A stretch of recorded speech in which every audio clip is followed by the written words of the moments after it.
today, from FedEx Field in Landover, Maryland,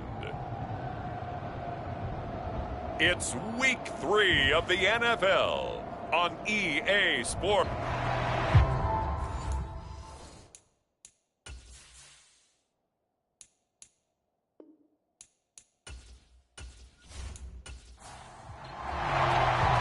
Two 1-1 teams here, each looking to move over 500, and we're underway here in Week 3. From a yard or two deep, here comes a return. And he's up past the 20 to the 22-yard line.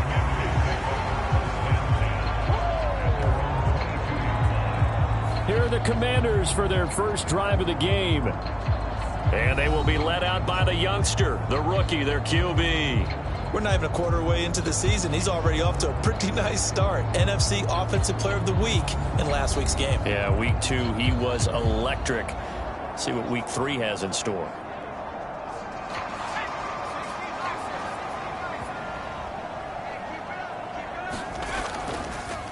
Now a first carry here for Robinson. And able to break one tackle, but then quickly brought down. But a nice little gain. Ball on the 28-yard line. Here's 2nd and 4. Gibson here running out of the gun. And he's able to get out to the 32. Brought down there. From the 32 now. Here's 1st and 10. Now back to throw. Over the middle, complete. That's Adams. And he's going to get a solid gain of 9 before being brought down. 2nd and right at a yard. Hand off to Robinson out of the shotgun. And to the 42-yard line here and brought down there. 2 yards on the pickup, and that's all they needed to move the sticks. And Brandon, you know that expression? He just does what he does.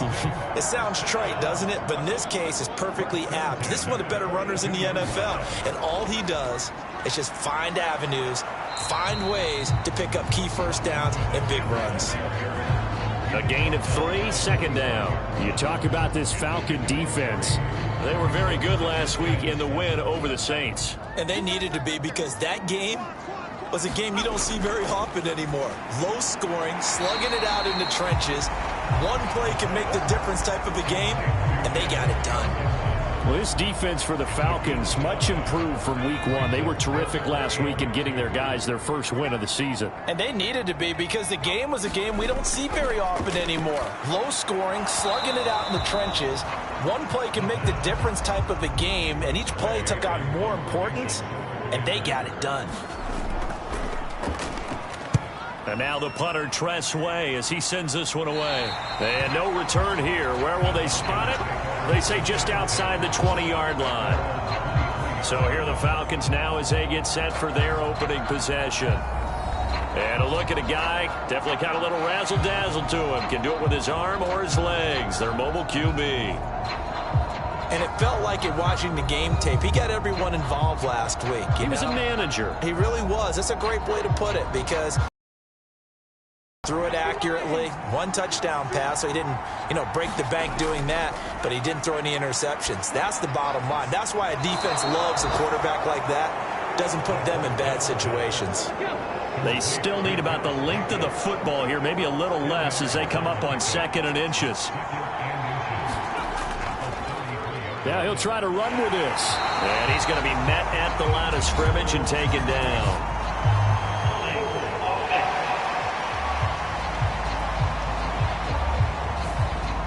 Clock running, under a minute to go in a scoreless first quarter.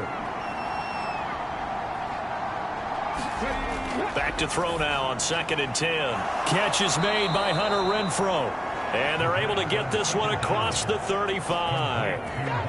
15 yards, 1st down, Atlanta. Well, that certainly has to feel good. It's not all the time that the play caller credit. Sometimes I think in the huddle, the quarterback just says, hey, who's going to make a play for me? I just need something right here. And the end result there, nice 1st down. Drive keeps moving. So here's a 1st and 10 at the 38.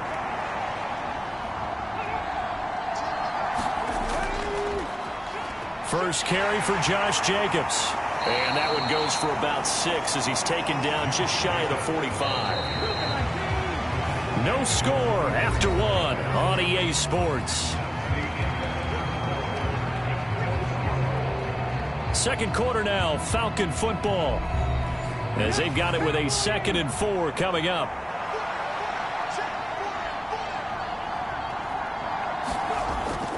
He'll look to throw. And that's complete. It's Chris Godwin. And he'll be taken down, but not before he works it past the 50. In Washington territory now. Here's 1st and 10 at the 46. Running straight ahead is Jacobs. It's a 6-yard pickup, but it gets him to 2nd and 4. The Falcons are 1-1 through 2 games thus far. It's not a start that's going to set the world on fire, but they've been pretty solid nonetheless. And the first thing that crosses my mind, it certainly beats the alternative of starting 0-2. I do think that this is a team that's going to take a little time to find its footing. Hard to navigate the always tough NFL. And they're going to have another first down here as the tackle's made at Washington's 30.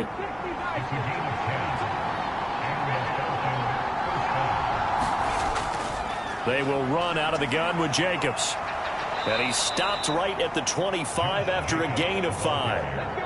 So from the 25, this is 2nd and 5. Out of the gun, they'll look to throw. Aiming for Jacobs, he's got him, reeling it in on the out route. The Falcon passing game looking good on this drive as they get the first down. From the shotgun, he'll look to throw. The quick throw knocked away. It's incomplete. 2nd and 10. Back to the running game with Jacobs. And he'll be taken down after a short gain as that takes us to the 2-minute warning. He'll get only 3 there, so it leaves him with a 3rd and 7 ahead. So 7 yards from the first down here as they come up to the line of scrimmage. On 3rd down, he'll drop to throw. To the end zone, but it's incomplete.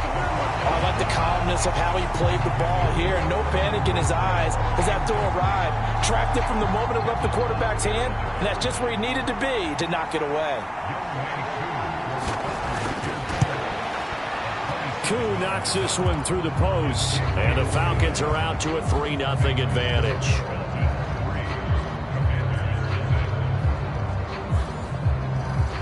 So they're able to end that drive with 3 points in this one-possession ball game. And ideally, you want to end every drive with points. Most quarterbacks would tell you, let's end it with a kick, right?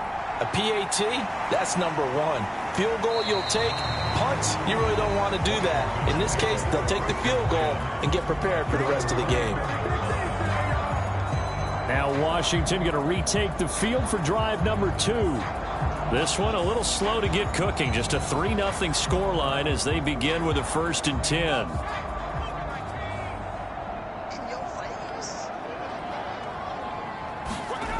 They'll try and start this drive in the air.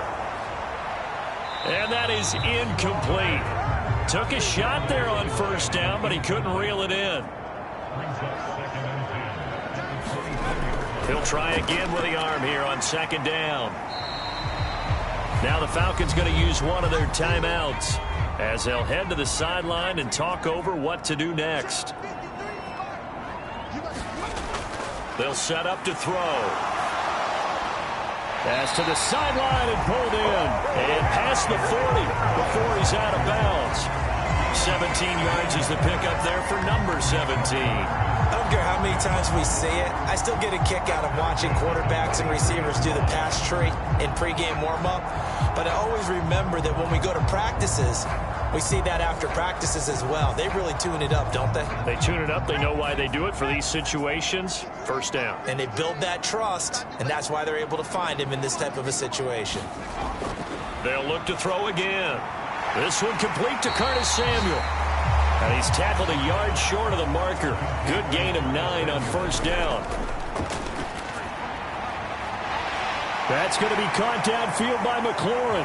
And that's a touchdown, but hold on. There is a flag down on the field. We'll have to see what this is about.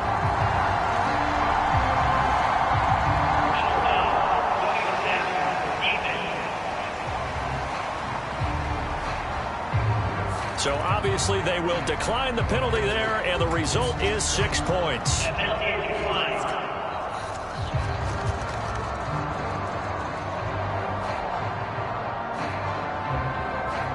And on that one, able to catch it, also able to have the wherewithal to take it in for the score.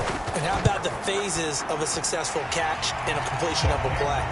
Look the ball in, secure the catch, and then, of course, the run after the catch that ends up in the end zone.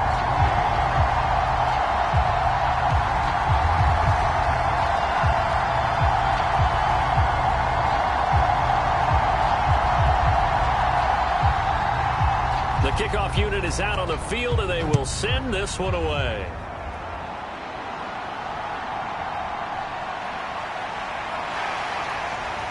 And he'll get it up past the 20 to about the 22.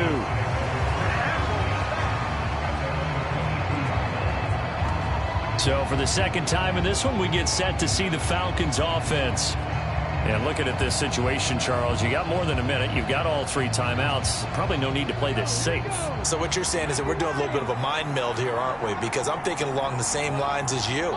This amount of time, don't be compelled to play it too safe. This is a chance to get points on the board. Press it a little bit. And especially since a touchdown here gets you the lead. The Falcons going to use the second of their timeouts as he'll stop it with exactly a minute to go before halftime. And the job becomes twice as difficult now after the sack. It's 2nd and 20. They'll get this to his tight end. It's Jonnu Smith. And Washington now going to use the first of their 3 timeouts. So as they talk it over, we step aside. In motion left, Godwin. They'll fake the jet sweep there. Instead, hand to Jacobs up the middle.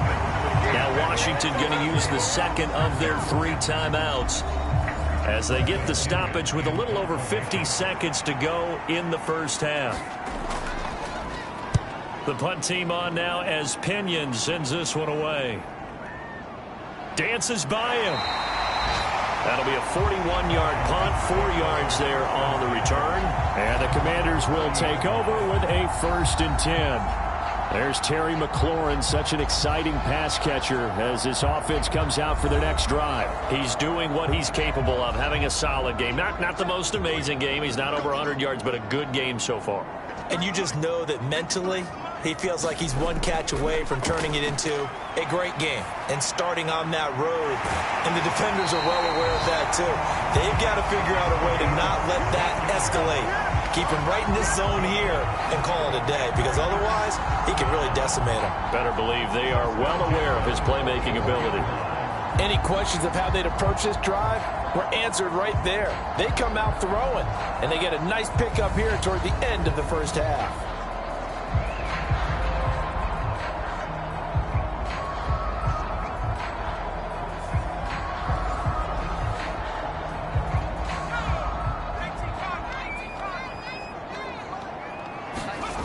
They'll look to throw here on 1st down. And that nearly intercepted. Oh, the free safety roaming into position almost had it, but it's 2nd down. Looking to throw. And he comes back with one complete. And that's going to be good for another 1st down as the tackles line. So we've reached intermission here in a low-scoring game. 7-3 is our score. As we'll send you down the coast now to Orlando, that's where we find Jonathan Coachman ready with our EA Sports Halftime Report. Coach. All right, Brandon, thanks. And welcome in everybody to our EA Sports Halftime Report. Time for a look around the NFL here in Week 3 of the new year.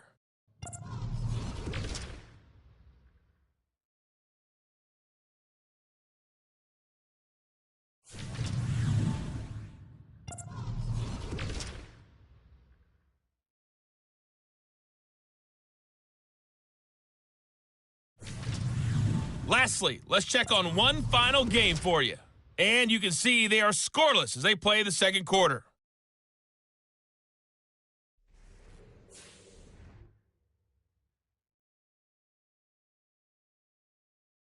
All right, Coach, thanks. Yeah, both teams likely to make some changes in what's been a closely fought battle to this point. Meanwhile, in our game, not a lot of offense to go around. 7-3 is our score. Will we see things open up in the second half? To find out, we get it back to our guys. And he'll take it up past the 25 to the 26-yard line. So we get set to start this third quarter. Here's the Falcons offense now. Charles, it'll be interesting to see what adjustments this offense made in the locker room. Haven't really been able to get anything going offensively. Virtually nothing in the ground attack either. So certainly something has to change here in quarter three. And I'm pretty sure their friends from the defensive side of the ball told them exactly that, because those guys, the stop troops, they've been playing pretty well, and they've kept them around in this game. Now, they've got some time. The running game struggled in the first half. Opposition knows how to focus on defending the pass here. They've got to re-energize that ground game and maybe open things up for a comeback here in this half. And it's pretty evident that this passing game has been frustrated so far. They haven't really moved the ball the way we might have expected, but this is a good pickup here for the first down. So quickly all the way up at the 40-yard line. Jacobs going to try the middle. Shifts past him at the 45. And the result here, a pickup of 8. Leaves him with 2 to go on second down.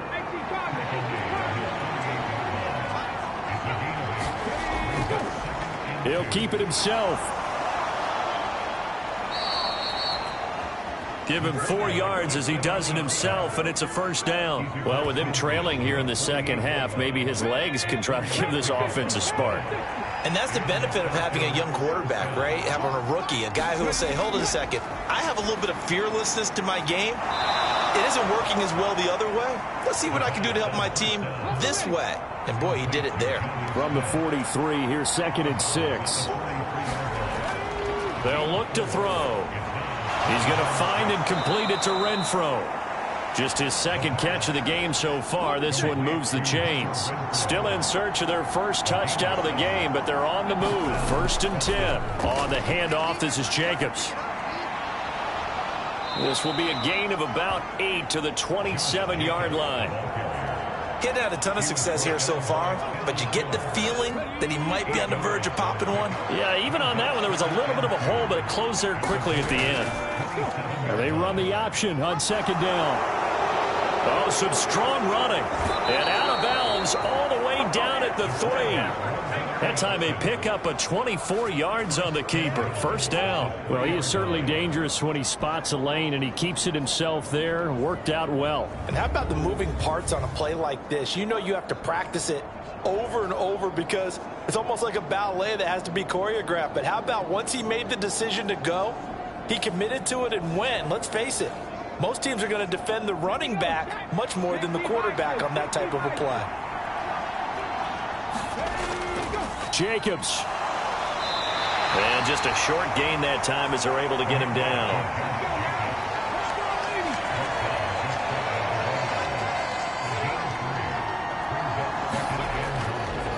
One more time with Jacobs. And he gets in. Touchdown, Atlanta. Josh Jacobs, his 2nd rushing touchdown on the year. And the Falcons have taken the lead as they go right down the field and score on the opening drive of the second half. Hard to argue with that being their best drive of the game so far as they use the running game to get them into the end zone. Couldn't agree more, partner. Prior to that drive, they sputtered a little bit, but it looks like they found the formula. I would expect them to go back to that more and more as this game develops.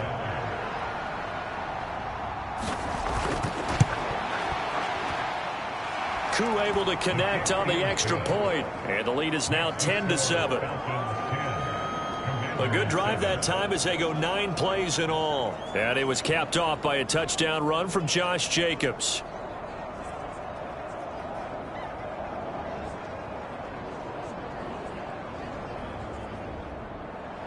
Following the touchdown, here's Koo to kick off.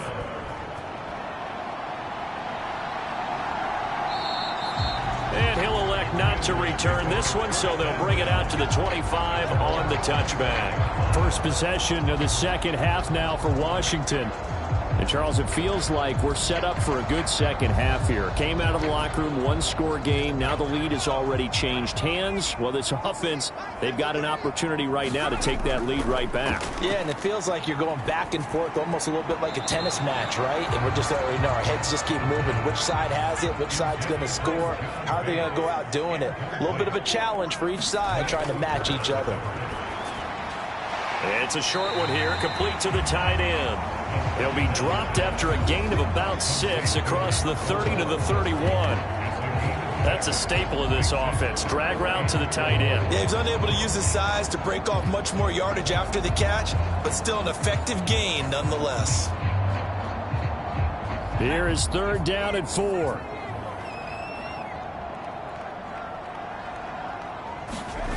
They'll set up a throw. He's got his target. That's complete. And he's going to have a Commanders first down as they're able to get the 3rd down conversion. We have played 3 quarters. This is the National Football League on EA Sports. Back now at FedEx Field. It's been a very hotly contested game to this point. Just a field goal separating these two teams as we get set for the 4th quarter. Now here's a throw right side taken in by his tight end. So give him 5 yards there on the pitch and catch. And that'll bring up 2nd down. Out of the gun, they give to Robinson. And he'll get this down only to about the 46.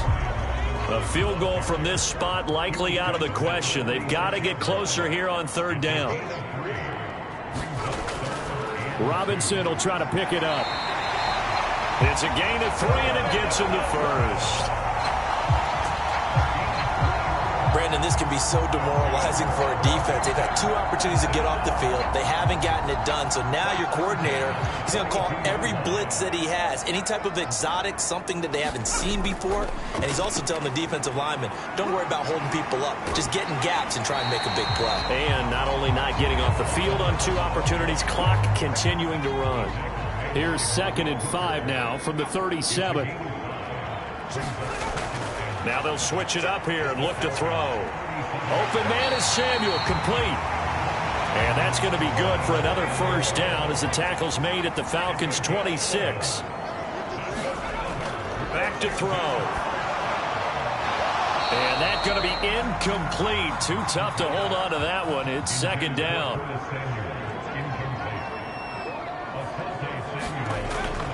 Back to throw here. That's going to be caught by Samuel. And he's brought down, but not before a gain of 13, down to the 13. 1st and 10 in the red zone. 3 points separating these two sides with 2 minutes left to go in the 4th. Plenty of time. All 3 timeouts still remain. Here's 1st and 10 now. Again, he'll find Samuel for the completion. And the Commanders are going to be set up with a 1st and goal on a pass play that moves them all the way down to the 1. He's got it. Touchdown, Commanders. A great play there with his first career NFL touchdown. And the Commanders answer back with a touchdown of their own to take a 4th quarter lead. They do tack on the extra point as well. And the lead is now 14-10. So that drive, 12 plays in length. And the result, a touchdown for Washington. Set now to kick this one away, and off it goes. And here comes a return from just beyond the goal line. And tackled at the 21-yard line, so a net negative there of 4 yards. So all eyes on the Falcons. Down by 4, a minute 38 to go. How will this thing pan out? We'll watch as they come up on 1st down. Connecting with Renfro. And he's going to get 7 out of this before being taken down at the 27. Here's 2nd down and 3.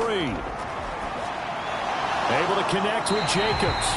Now the Falcons going to use one of their timeouts as they'll talk it over here before what will be an important 3rd down. He's back to throw. Pass taken in by his big tight end. And he'll be taken down, but he does have first down yardage. Counting down toward a minute to go in this football game. He'll look to throw. The open man here, Renfro. Here's second down. They'll look to throw.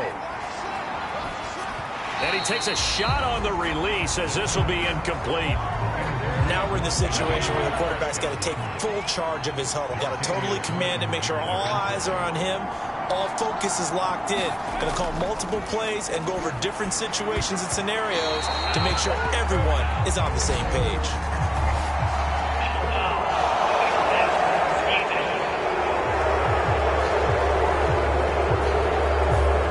Certainly, those are the types of mistakes they're trying to avoid as they attempt to protect this lead late in the game. And let's face it, they're hoping that this one doesn't cost them in a significant way. Yeah, one guy committed a penalty, but now the entire defense has to pay the price and try and rise up and overcome it. And oh, that one nearly intercepted. That would have sealed it. Instead, it'll be second down. And they're able to work this to the 25 before it's all said and done. The Falcons going to use the second of their timeouts as they get it with 26 seconds to go in the football game. And this is caught. Touchdown. And they've taken the lead here in the final minute. What an outstanding drive right there to take the lead. And also, Charles, didn't leave their opposition with a whole lot of time on the clock. Yeah, I like the way that you're viewing this because they did a tremendous job to put themselves in a position to win, but they can't celebrate just yet. They've got to clamp down on any big plays and force them to use up those timeouts without making any headway.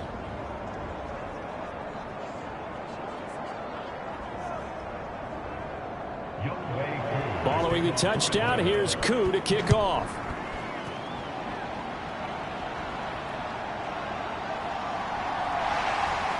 And they'll get him down inside the 30 at the 27.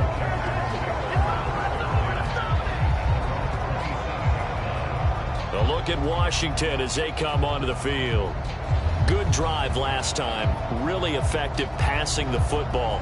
Do you maybe mix it up, now go to the ground game and surprise the defense a little bit? I would anticipate the defense making some changes, but I wouldn't necessarily just absolutely. Oh, and that's going to sabotage their comeback plans. It is intercepted. Picked off by Malik Hooker. The rookie was trying to push it downfield, but the safety bit him. And he'll learn that you have to hold the safety. And you do that with your head movement, your eyes, sometimes your shoulders. Hold the safety so that you can get back to the throw that you really want to make. He got so excited thinking his guy was open that he made it easy for the defensive back to go get the football. They'll come up on a 2nd and 7 from the 27. He's going to get it again. Just looking to get forward and protect the ball. And we will get a timeout with 2 ticks left.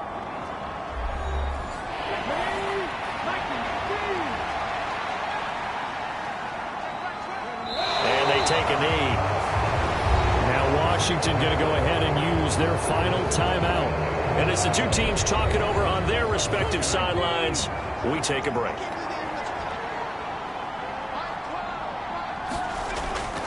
They go with Jacobs. And he is going to have a Falcons first down. And it would appear that that's going to be the one to do it. What a finish in this one, Charles. You know, this group, they come in, they have to fight a hostile atmosphere every snap. They get the late score, they get the victory, and that flight home, it's going to be a little sweeter after this one. And Brandon, just like you, I was fired up for that last sequence. How about that? Wouldn't you have loved to have been in the huddle when they were mounting that game-winning drive? Big-time moment. No one shied away from it. They tuned out the crowd, kept their heads, and executed the way they needed to earn that win.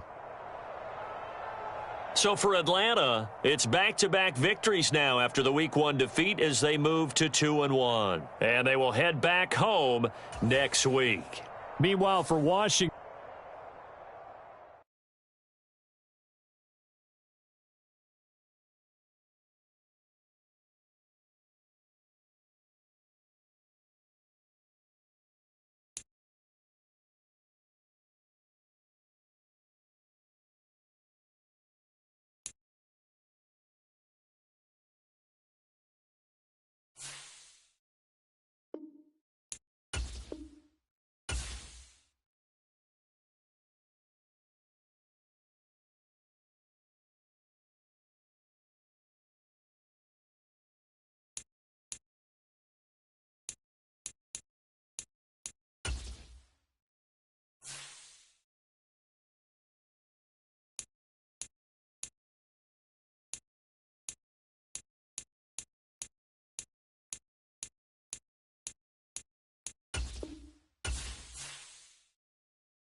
today.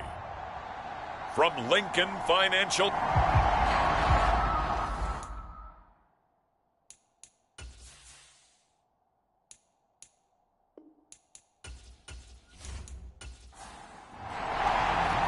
As of this morning, summer officially over. It's time for autumn football, and we're underway on EA Sports. And the tackle going to be made right there at the 25-yard line. So now here comes the Eagles offense as they get ready to take over. And a glance here at their shifty mobile signal caller. And I saw that he had an interesting quote in the research packet that we had after last week's game. It's all on me now. I've got to lead my team and find a way for us to win a game. 0-2, but they're at home. I guess he's going to try and find a way to get the home crowd involved early. Now a dump off here complete. The game's first play produces 6 yards, brings up second down.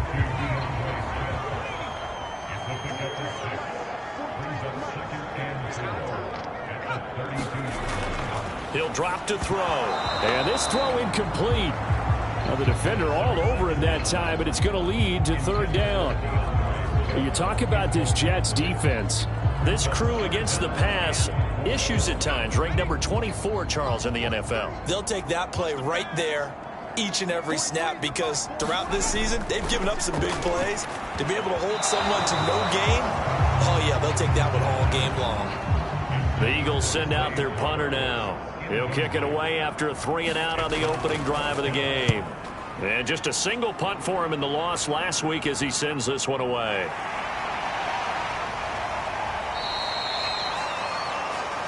Call that a 44-yard punt, 5 on the return. And the Jets will take over 1st and 10. So now here comes the Jet offense as they get ready to take over.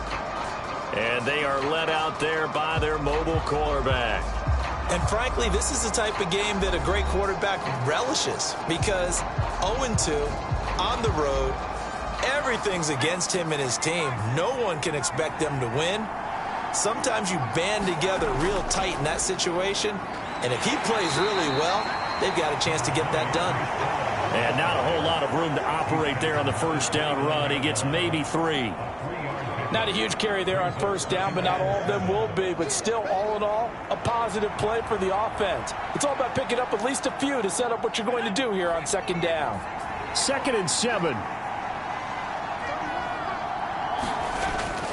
On second down, a run with Hall. And able to stay on his feet past the 30 to about the 33-yard line. 3rd and 3.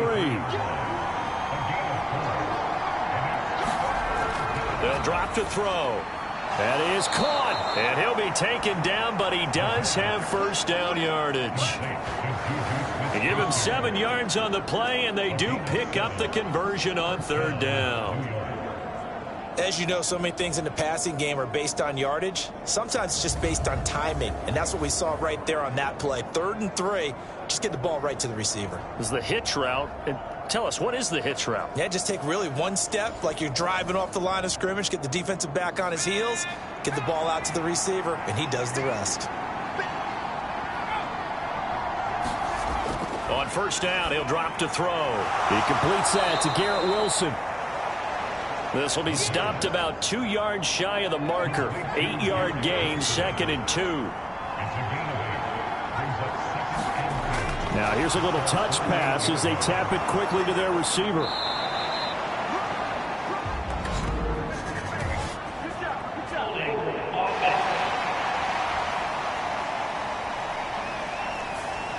That flag accepted, and it backs the offense up a little bit. Give to Hall running right. And a pretty good burst there as he'll get this across midfield and down to the 46. 10 yards is the pickup, good enough for a Jet first down. And that's a run that'll energize an offensive line. They'll take that one all day long. Fundamental breakdown by the defense. You've got to be able to make plays on the edge.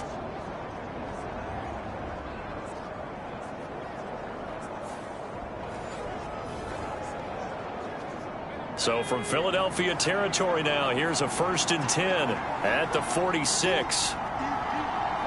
The slot man in motion right. And they're going to give it to him on the jet sweep.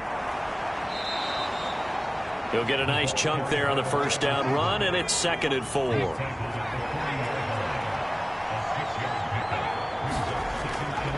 Handoff, running left. Here's Hall. And he'll take this one down to about the 40.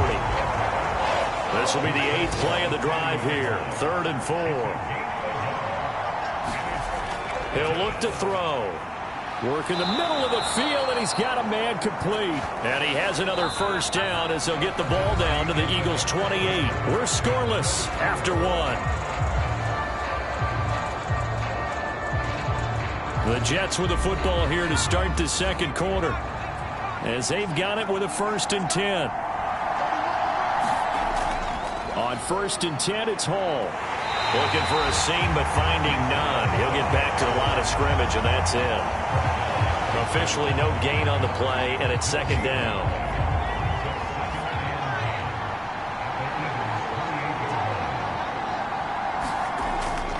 Hall again. And he'll take this down just shy of the 25-yard line. In search of 8 yards on 3rd down. They've already converted 2 of these on this drive, 2 for 2.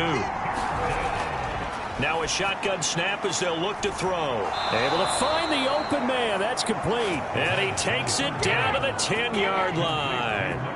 They're able to convert on 3rd down, and that sets up a 1st and goal.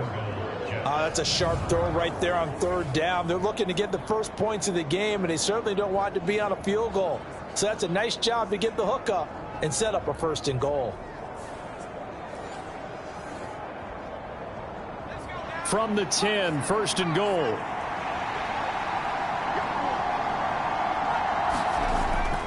They'll run with Hall. And he gets halfway home from the 10 to the 5 on a pickup of 5. And the ball smack dab on the 5-yard line. Here's 2nd and goal. One more time with Hall.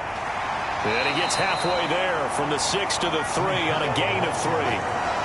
He's still in search of his first rushing touchdown of the year, but not on that play. I just wonder if he has some frustration starting to build a little bit because he hasn't gotten into the end zone. Has to just stay calm, stay within himself, just let it happen. A big play forthcoming. Here's 3rd and goal. They'll try to run with Hall. What a stand so far defensively, and now that's going to bring up a 4th and goal.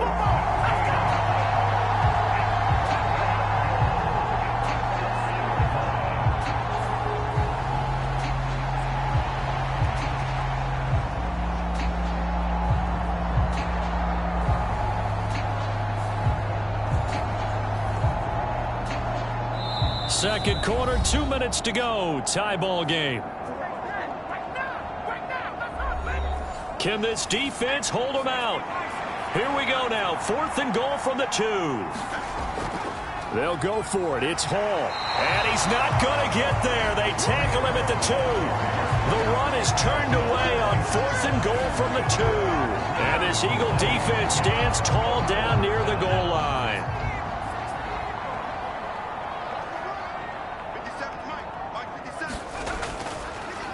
On the ground, it's Swift to start the drive. And nothing much materializing there on the first down run. He'll get a couple, and that's it.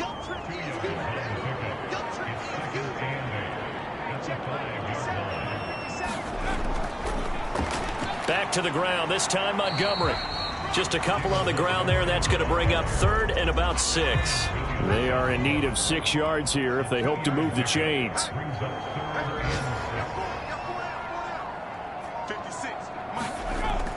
Out of the gun now on 3rd down. Oh, he tries to force it in, and it's intercepted. And he brings this one back. It's a pick-6 and a Jet touchdown.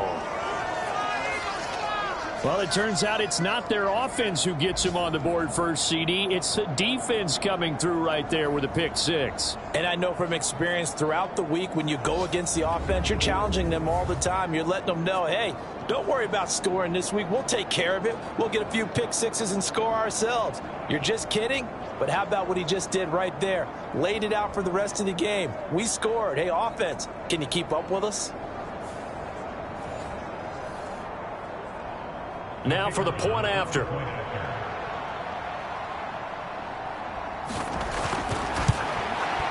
He's got it, and the Jets lead 7-0. So the defense creating some points, not only getting the interception, but then returning it to the end zone for the pick six. The Jets kick team out now to boot this one away.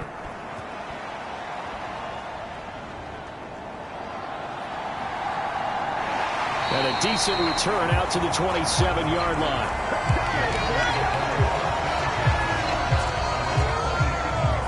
And the Eagles going to get one final possession in this first half.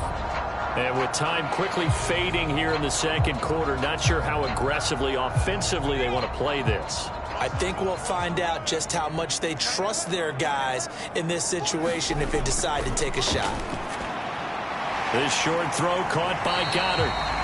The Eagles going to take the first of their timeouts as the clock will stop with 20 seconds to go in the first half. 2nd and 5. Got his man complete over the middle. That's Flowers. Now the Eagles will use the second of their timeouts. So that means they're down to one remaining here as we head toward halftime. Now on first down, he'll drop to throw it. And he's got his big wide receiver complete.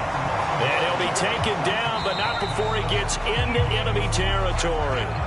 So we have reached halftime with a touchdown. That's the difference on the scoreboard. As we'll get you down the coast or at our EA Sports Halftime Report. Coach. All right, Brandon, thanks. And welcome in everybody to our EA Sports Halftime Report. Time for a look around the NFL here in Week 3 of the new year.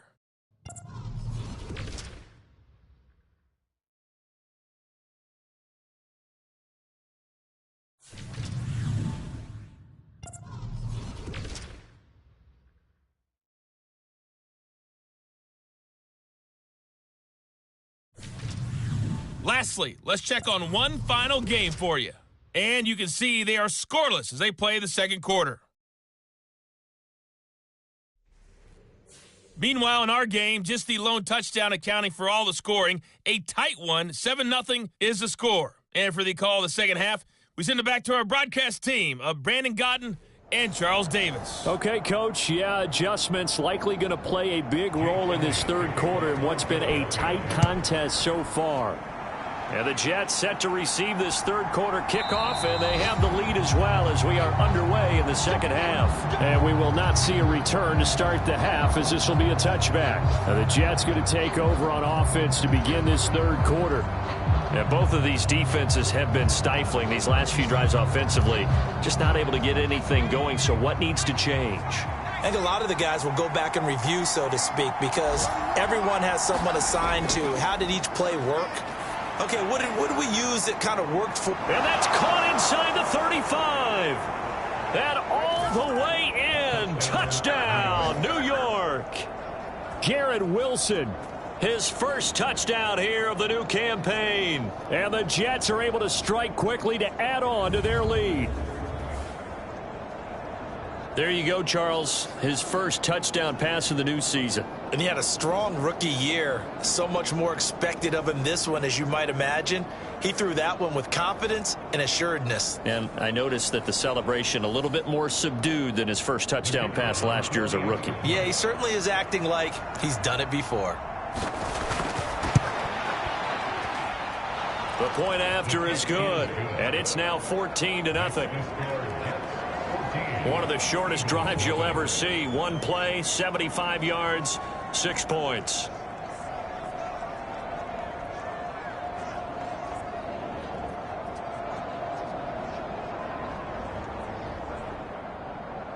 The Jets kick team out now to boot this one away.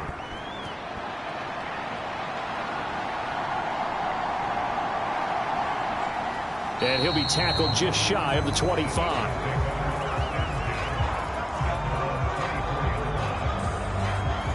So here are the Eagles now as they get set for their first possession of the second half. Well, the opposition laid down the challenge and opening drive touchdown here to start the second half. And, Charles, now you feel like this group needs to get an answer because this all of a sudden is a two-score game. Yeah, you're right about that. What was a small, manageable spread to overcome? A little bit more daunting now. I think you're exactly right. Pressure is on because you don't want them getting the ball back with a chance to really extend this lead out. The drive starting with a first down, 11 yards on that pickup. I'm okay with the call there. In fact, I actually like it. I know they're down a couple of scores, but the running game worked in that situation. I would continue to go in that direction.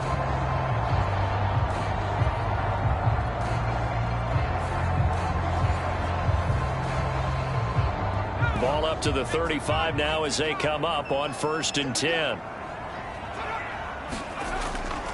Once again, it's Swift. Takes it to about the 37. Well, they still have time to get him established, but in my estimation, they've got to pick up the urgency here. They've got to get quickly in and out of the huddle and run off a bunch more plays. So from the 37, here's a 2nd and 8. They're going to look to throw. And that's out to the flat for Swift. And a 6-yard gain gets them right around the 43.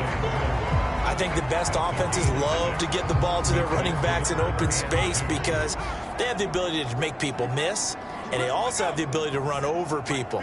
And if you do that throughout the game, after a while, they might just run through some of those tackles and go a long way. Well, we saw him shed a nice tackle on that play.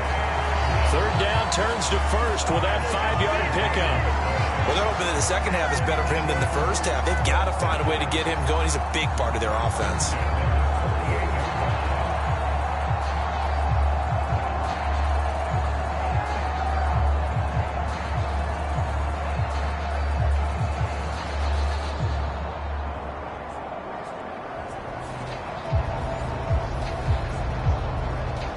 Two first downs have him up near midfield now on 1st and 10. Swift going to try up the middle. He'll work his way up the middle for a gain of about 4. 2nd down.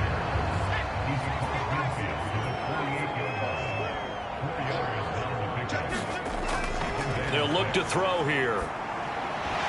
That is knocked away and incomplete, but a penalty flag. In the backfield, this might be a roughing call.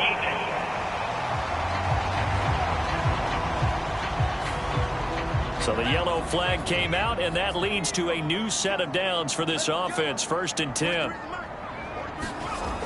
Now back to throw. That is caught. It's the tight end Goddard. And he gets this one inside the 15, just a yard or two shy of the 10. A good pickup there, 21 yards. A bit of a catch for him to remember. That's number 400 for his NFL career. Not a bad number at all.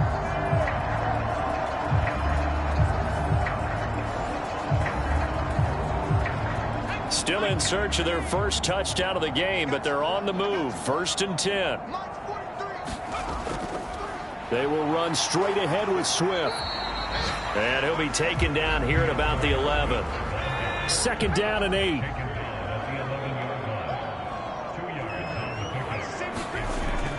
He'll look to throw. And he's got it. And he couldn't quite get there. Tackled down at the 1. 1st and goal, and they got to be thinking a chance to get right back into this football game. Swift. No signal, and now they say he did not get in. He is stonewalled at the 1. That's going to go as a loss of a yard, and it'll be 2nd down.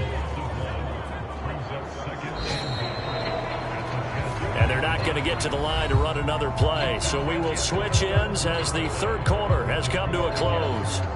You're watching the NFL on EA Sports. Another shot from the 1 on 2nd and goal. Swift again. And he is into the end zone. Touchdown, Philadelphia. DeAndre Swift, his first rushing touchdown on the year. And the Eagles are finally on the board here in the 4th quarter. So how about that for an answer? They get the touchdown there, and it's back to a one-score game here in the fourth. And that's what these guys have done all game long because they've scratched and slashed their way to stay in this game. And by now, we should all realize they're not going away. Now the pressure again swings to their defense because they're going to need to find some way to get the ball back.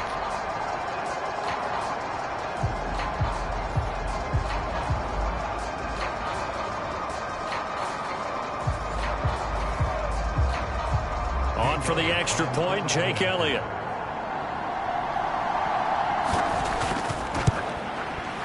And that one makes it 14-7. So that one a pretty time-consuming 10-play drive. And it ends with a 1-yard touchdown run.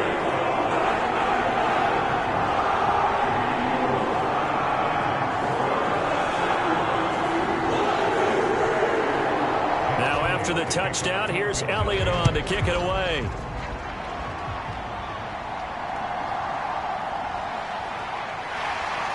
And he brings us out past the 20 to the 24.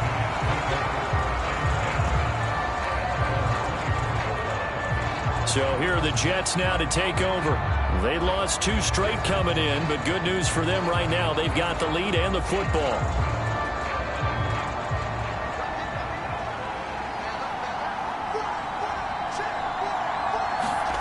They'll come out throwing here to start the drive.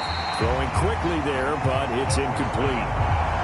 Had an open man that time, but ended up putting a little too much heat on it, don't you think, partner? Absolutely. Just needed a touch more air under it. Instead, he fired an absolute bullet.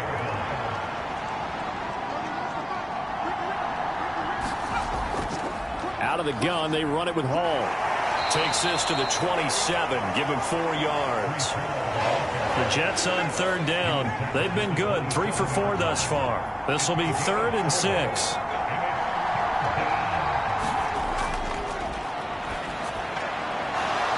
Quick hitter here, it's complete. And he is going to have a Jets first down as they're able to get the 3rd down conversion. And that pickup of a first down, that's going to leave a mark because they really needed to stop them there, didn't they? So frustrating. Defensively, you're a play away from getting that football back here down late. Tough. Now they've got to find a way to create a turnover or takeaway. Otherwise, this one will probably get away from them.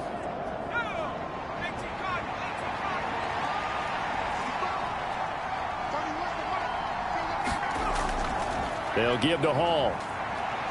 And he'll manage to pick up about 4. It's 2nd down.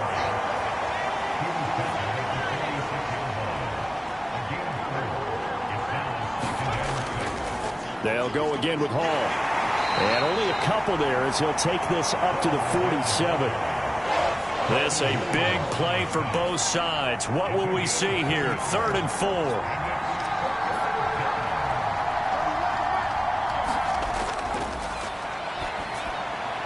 Open man, Smith-Schuster, it's complete.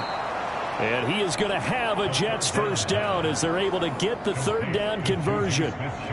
Well, I'm sure he likes this performance a little bit better than last week. He had the 3 interceptions here, none in the 4th quarter, and he's got his guys in front. Guaranteed he put in a tremendous amount of work this week, but maybe the matchup is just better for him. Sometimes it just doesn't work out. It's almost like those golfers. Certain courses fit their eye, and they like what they see. And other courses, as soon as they tee it up, they know they have no shot. Maybe that's the difference for him. Last week, no.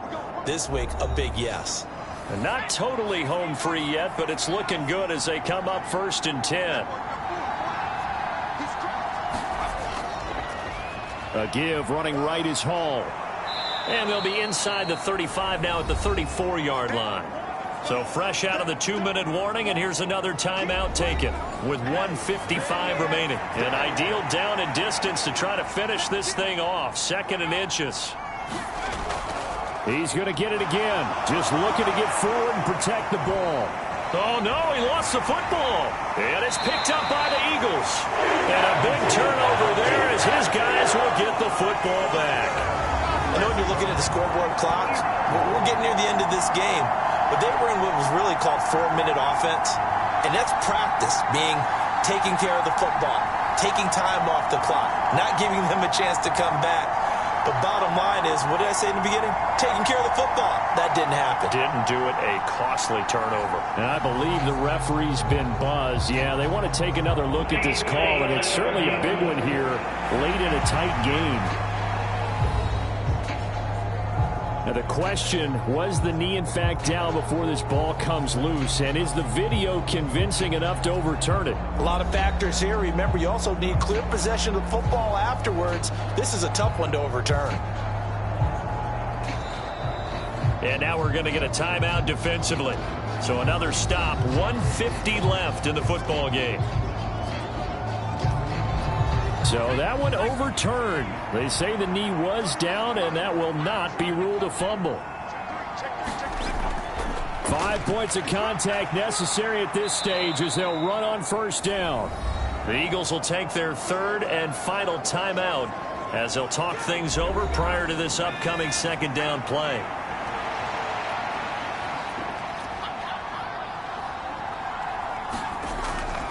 On second down, a run with Hall. And he will have a Jets first down, and that should just about do it.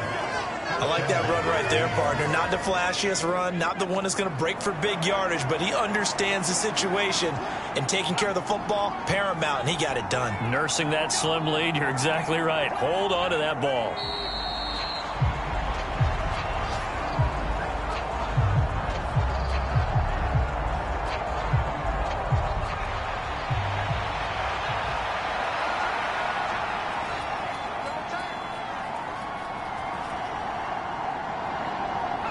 They go down to a knee and a sigh of relief as they are into the win column for the first time this year.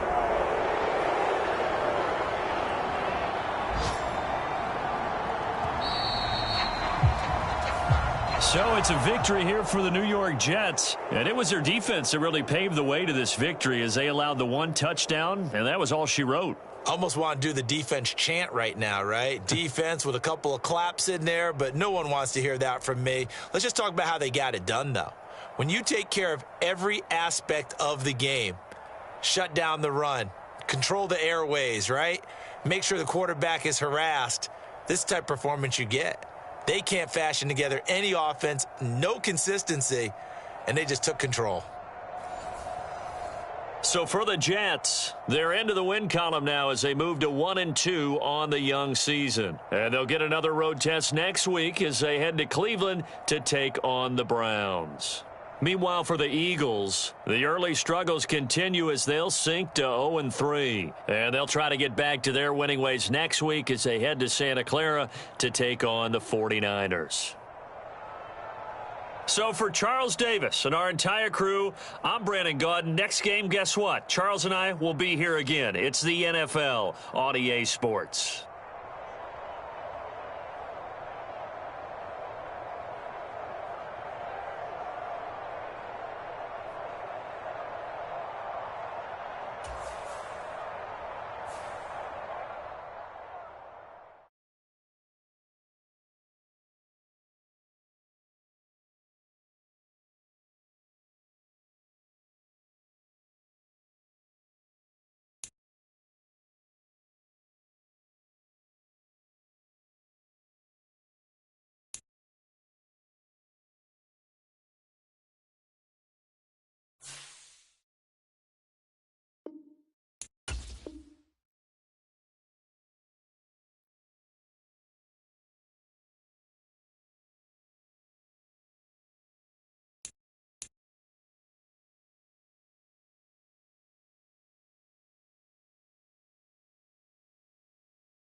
today.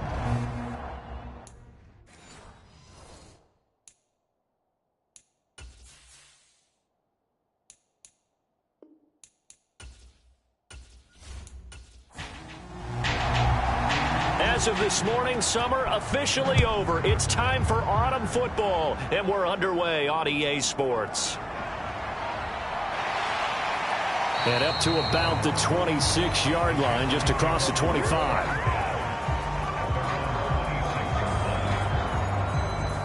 So here are the Panthers now for their opening drive. And a look at a guy, definitely got a little razzle-dazzle to him. Can do it with his arm or his legs. Their mobile QB. We're seeing it more and more in this league, how teams love to have athletes back there taking the snaps, guys who can throw it and move around and get yardage with their legs if needed. He's one of the best examples that we see out there right now. He can throw for hundreds of yards one week and then run for 100+ the next. He adds an extra dimension that really confounds defenses when he puts it all together. And he's upended at the 33, following a good pickup of 8. Now a second down throw for Young. Throwing middle, but it's incomplete. An early task, 2 plays in. This is 3rd and 2. They'll try and run for this with Hubbard. A solid stiff arm. And he'll be taken down, but not before he works it past the 50. That good for 19 and a first down. 3rd and short, so didn't need much, but got a little extra on the backside. Nice run. Chewed up the yardage, didn't he? To me, that was offensive line with leverage, good blocking angles, taking on a stacked defensive front. And once they chopped that little hole in the beginning, he took it and rambled. And just the 3rd play from scrimmage, wanted to avoid the 3 and out and did just that. So into Cardinal territory now. It's 1st and 10 at the 48-yard line. Young will set to throw. Oh, he shifts past him. And he gets it inside the 35 and just shy of the 30. A nice job there on the escape and scramble. A first down, a 16-yard gain. Partner, there's a downside to everything, and the danger of man coverage is if you're locking down your target, you often turn your back to the quarterback and you don't see him. Sometimes you open up a big lane for him to hit you for big yardage, and that was an astute play by him to scramble out, see that lane, and burn them for a first down. Young looks to throw on first down. Short throw underneath to Hurst. And just 3 yards on the catch there. He couldn't get away.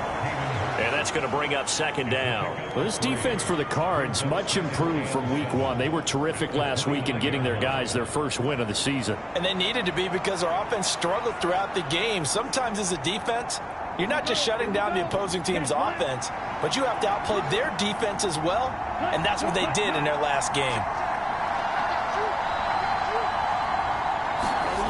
Now Young. He'll get this complete to the running back, Hubbard. So just 3 yards on the completion there. And it's 3rd and 4 now. Young to throw it. And he's got Hurst, his tight end. And he is going to have a Panthers first down by about 3 yards or so as they wind up getting 7 there on 3rd and 4. And the pocket's been protected pretty good here so far on the opening drive. We always talk about confidence in runners and catchers and quarterbacks. How about the protection detail? They're not allowing anyone near the guy throwing the football. So here's a 1st and 10 now down inside the 20.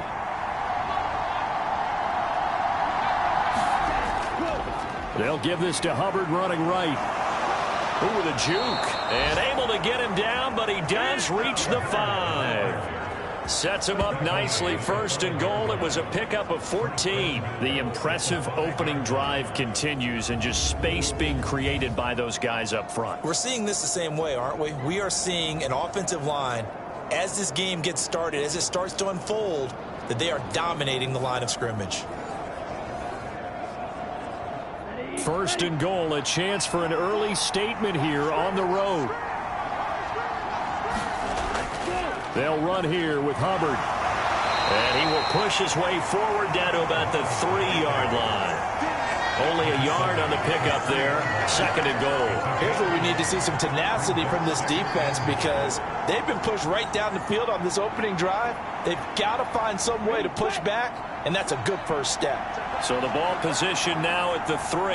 Here's 2nd and goal. Now here's Young. Being chased out left. And he'll take this into the end zone. Touchdown, Carolina. Bryce Young, his 3rd touchdown now on the year. And the Panthers are on the board first here this afternoon. This is a great decision right here. Out of the pocket to his left, and he knows if he waits too long, the defense is going to be all over him. So he makes a decision to go and wins the race to the pylon.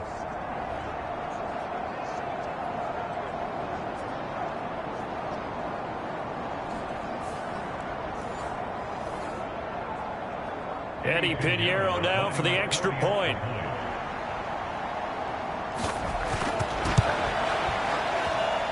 And this will be good to give the Panthers a 7-0 lead. A 10-play drive that time. And it was Bryce Young who finished things off with a touchdown run.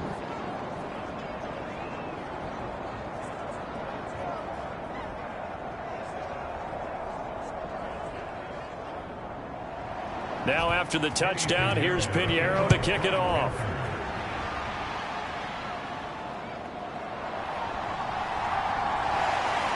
And able to get this out to the 25.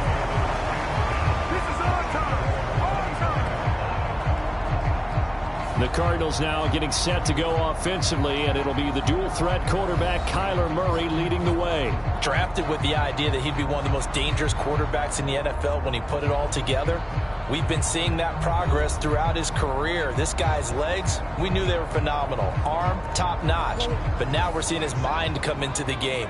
Reed's defense is better and better each and every week, and is showing patience as a passer as well. Not as eager to exit the pocket, finding guys downfield for bigger plays. And he'll get this just across the 25-yard line. After 7-0 on EA Sports. Back in Arizona, 2nd quarter action. It's the Cardinals in possession. This a 2nd and 8. As they've got it as we resume action. On 2nd down, here's Murray. Throwing middle, and it's complete. 9 yards to pick up there, and it's a 1st down.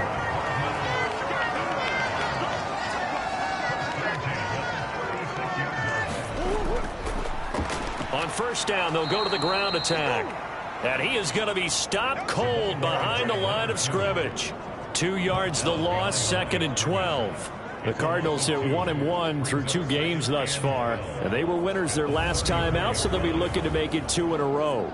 And so much about football, partner, comes down to mindset. Being in the right frame of mind, and the best way to get in that good frame of mind, winning. So they come in feeling good. They've got the home crowd behind them, and I think they're going to be tough to beat in this one. So the 1st down run lost a couple. Now they come up 2nd and 12. Here's Murray. A short one here, caught by McBride. So 5 yards here, 5 on the play. 3rd and 7 now.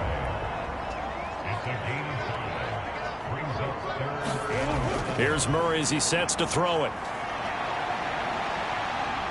Gets past one man. And the broken tackle helps lead to a 1st down gain. The drive stays alive, a 3rd down gain of 8. With nowhere to throw it, decided to scramble, and a nice job, CD. Got the yardage that he needed. Yeah, and his teammates are certainly going to appreciate that effort, even if his coaches don't, because they would have wanted him to slide and protect himself. But he chose team gain over personal protection. A couple of 1st downs on the drive already, as they'll go from the 47 now on 1st down. And they'll go on the ground. And now the ball's out. Fumble near midfield. Oh, and one of the linemen on the other side has got it. And the defense not able to get it. From a defensive perspective, what's that moment like when you realize the ball is loose? It is a moment where all concentration goes right to the football. This is something you've talked about in all your preparation for the game. And you probably talked about this training camp. Knock the ball free, take it away from the other team, and now you have that chance. There's a little bit of deflation when they end up recovering it. They knocked it free, but couldn't take it away.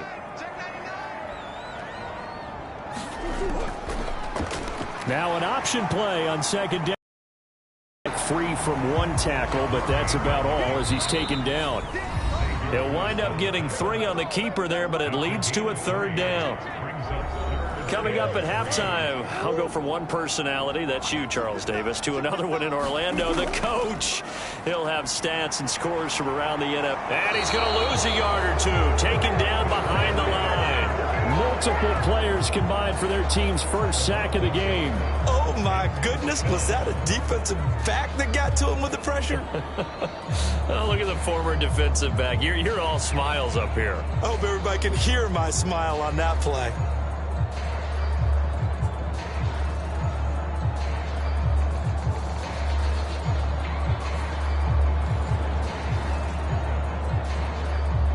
Here comes the Cardinals punter now, as he should be able to pin him back deep here with his first punt. And the win last week punted 4 times as this one's away. No returning this one. It sails out of bounds, and they'll spot it right at the 20. The Panthers coming back out onto the field for their second drive. It was still more than a minute to go in the half. Time to try to mount a drive. And I would think that they would have to. This is today's NFL. You got to push it whenever you get an opportunity.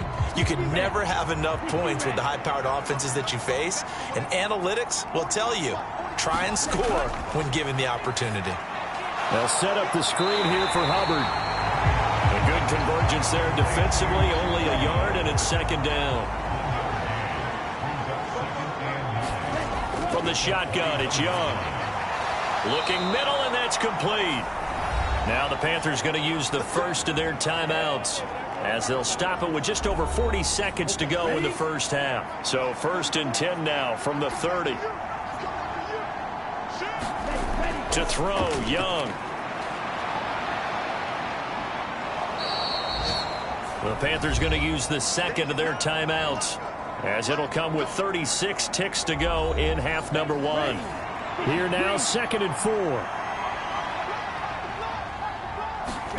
Young to throw it. They'll drop that down to Hubbard. And able to get this one across the 45 before he's brought down.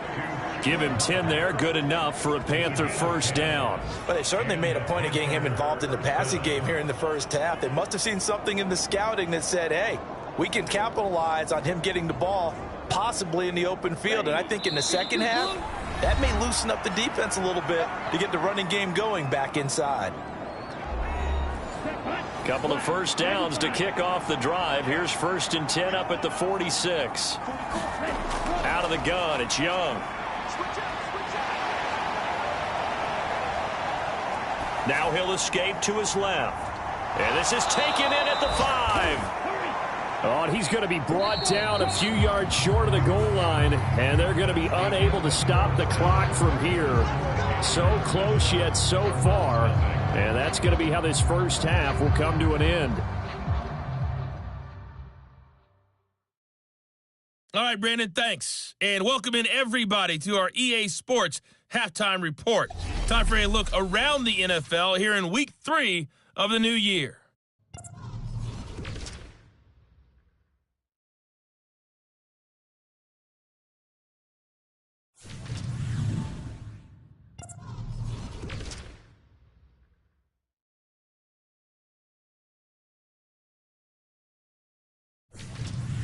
Lastly, let's check on one final game for you.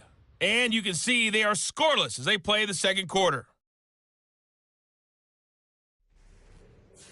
We saw a strong first half out of the Alabama man and former #1 selection, Bryce Young. His touchdown run was the lone score of those first 2 quarters as his guys hold a 7-0 lead.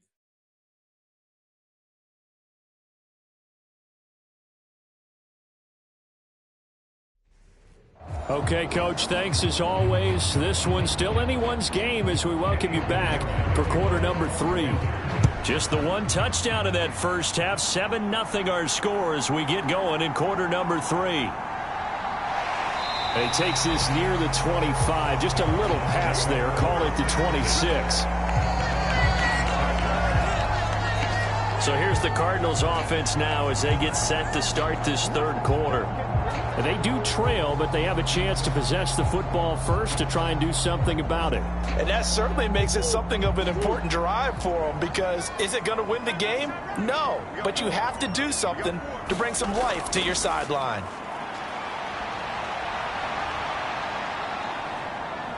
And some space here.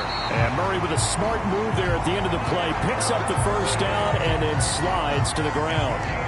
It's a pickup of 16 there, and it'll lead to a new set of downs. The defense did its job of taking away a quick throw, but that's only half the battle, because they've got to get to him before he can make a run for it. A little bit late containing him there, so he makes a nice gain out of a play that looked like it was in trouble. One play has him up past the 40 already, and another 1st and 10. Here's Murray. He'll get this complete to Rondale Moore. That's good. The completion there for 7 yards, and it's 2nd down.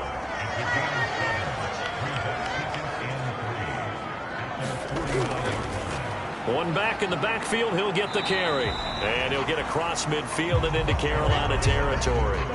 A yard all they need, but it's 3rd down. To throw is Murray. He's got his target. That's complete. And he is going to have a Cardinals first down as they're able to convert by plenty there on 3rd and 1. Gotta say, I was a little surprised to see him, Charles, come out in the shotgun on 3rd and less than a yard. Yeah, but the way the NFL is nowadays, we hardly ever see anyone really run for it on short yardage. So they're going to throw the football more times than not. That was a nice, easy rhythm throw right there, and they pick up the first down. Still in search of their first touchdown of the game, but they're on the move. 1st and 10. Out of the gun, here's Murray. And he's got the hook up to Moore. And past the 35, he'll be dropped a yard or two shy of the 30. Line of scrimmage, the 31 now on 1st and 10. Murray now to throw. And he'll go right back to Moore. Complete again. And this will leave him a yard short. Nice pickup of 9 yards on 1st down.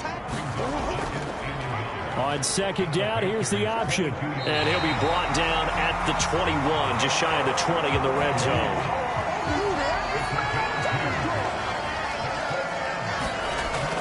And they'll go with a ground attack here. And he's only going to get a yard from the 20 to the 19. Now 2nd and 9.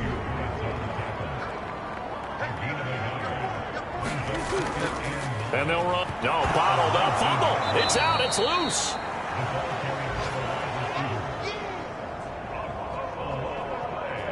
So it goes as a fumble, but the key thing, not a fumble loss. Yeah, that stat's big, isn't it? I mean, I remember watching teams play. The ball might be on the ground a number of times during the game, but the other team doesn't get it. That's a huge difference in the ball game. And in this case, they were able to retain possession. Welcome back to the desert. We're in Glendale. So possession still theirs, but now they face a 3rd down. It's Cardinal football, but they trail here as we get set to bring you the 4th and final quarter. They're going option play on 3rd down.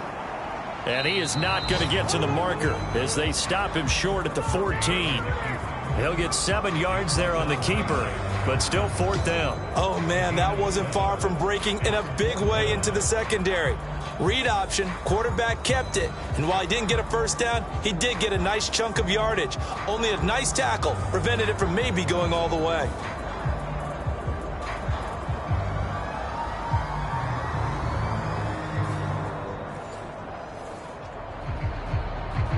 One score down, here we go. They're going to go for it here on 4th down. Now Murray's got to have this one. And he's got his man, Marquise Brown. And the Cardinals are going to have 1st and goal as they try to finish off this drive with 6 points.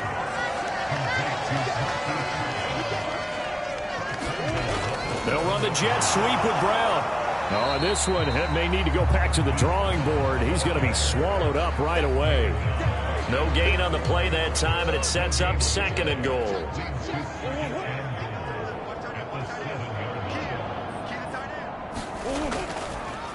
Running right on the option is Murray. And this is going to result in losing yardage. They're driven back to the 8-yard line. Nothing doing there as the 13th play of the drive proves to be unlucky. Well, he's had success running the football in this one. Yeah, that's undeniable. But that time, the defense was on to it. And, partner, I think the more you see a play like this, the more they're able to diagnose it quicker and easier for them to defend it. I think you have to dress it up a little bit and show maybe some different formations and looks. This defense has not surrendered a touchdown yet. You better believe they're determined not to here on 3rd and goal. Murray's going to keep it again. Call it no gain on the keeper, and it's going to bring up a 4th down. I know this is your spot, partner, so forgive me for jumping in, but there's no decision right here. They have to go for it in this situation. They're down on the scoreboard. How many other opportunities are you going to get? Yeah, I'm with you. 4th quarter, like you said, down on the scoreboard. And remember here, a field goal virtually does them no good. Here's a big one. It's 4th and goal. They're going for it. It's Murray. And it's intercepted at the goal line. And the Panthers are going to get the ball back on the turnover. They hold on 4th and goal. Scoring has really been at a premium. And, Charles, you got to tip your cap to this defense coming in here. And their offense, too, but this whole team coming in here on the road, getting a hard-fought win. I think the way that they're finishing this one up, an exclamation point on a terrific game. As you noted, hard for them to put points on the board, and they hold them down one more time and finalize things. Now the offense for the Panthers here, getting the football back. They get the crucial turnover, just huge, but now they've got the football deep in their own territory, and you got to be careful because if you give it right back, there goes your lead. Have to be extremely happy with their defense. They received a gift. That takeaway, even though they're deep in their own territory, now they have the football. And you know there's always that alpha on defense, that grouchy guy. Forget what the coaches said. I'll guarantee you, he told the quarterback, we just took care of you. Now you take care of us. Another run on 2nd down, trying to cover up. And now we'll see a timeout used on defense as they stop it right out of the break with 1:57 to go in the ballgame. This is a big 3rd down, and you'd have to think we'd see a timeout right away if they can't stop them here. And they'll go again here with Hubbard. And he is going to have the 1st down, and that is going to suck the life right out of this crowd. Now the Card's going to call another timeout, their 2nd. That'll leave them with just 1 remaining in this 4th quarter of play. And they'll run on 1st down with Hubbard. And he'll take this ahead for about 4. 2nd down coming up. The Cardinals forced to burn their 3rd and final timeout as they'll talk things over prior to this upcoming 2nd down play.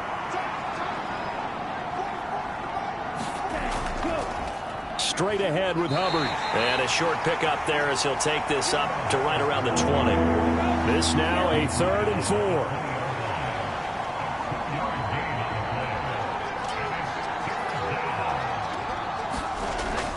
A give up the middle, Hubbard. And he will have a Panther 1st down. And it is celebration time on that sideline, and they've earned it. It's a pickup of 5, and that should just about wrap this one up. You can really tell right now both sides have amped up the aggressiveness. That time the offense winning the aggression battle. And the defense was obviously aiming for the football, maybe a little bit more so than the runner himself, and that's why he was able to break through and get the gain that he did.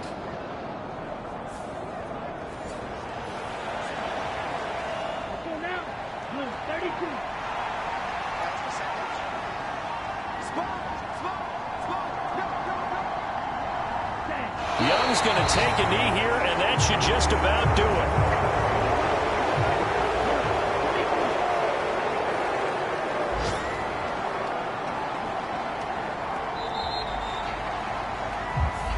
So this one is over. A victory for Carolina. And not all W's are created equal, CD, and this one came in shutout fashion. Well, their offense certainly didn't need to do anything, right? They could take the day off, and they did.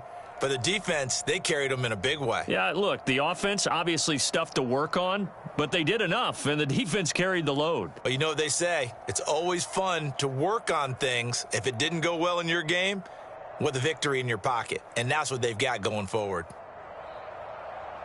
So for Carolina, they pick up their second win now on the year. And they'll get another road test next week as they have to go to New Orleans to take on the Saints. Meanwhile, for Arizona, they'll fall to 1-2, and they'll get a chance to redeem themselves at home next week. I'm Brandon Gaudin. Certainly have to thank Charles Davis, my broadcast partner.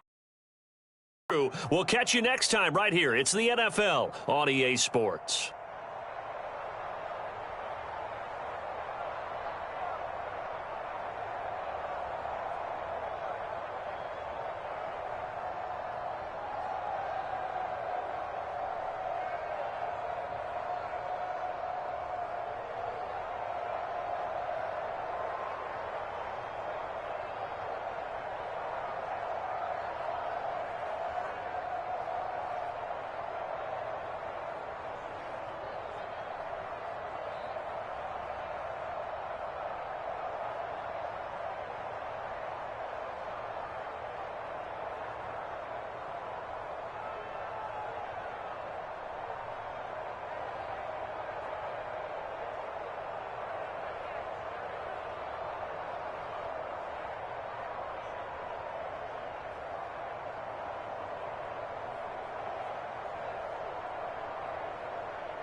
Today.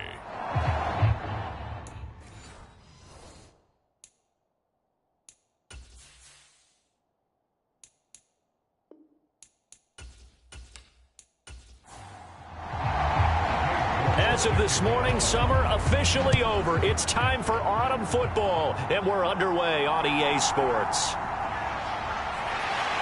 And he'll go down as this drive will start at the 25-yard line.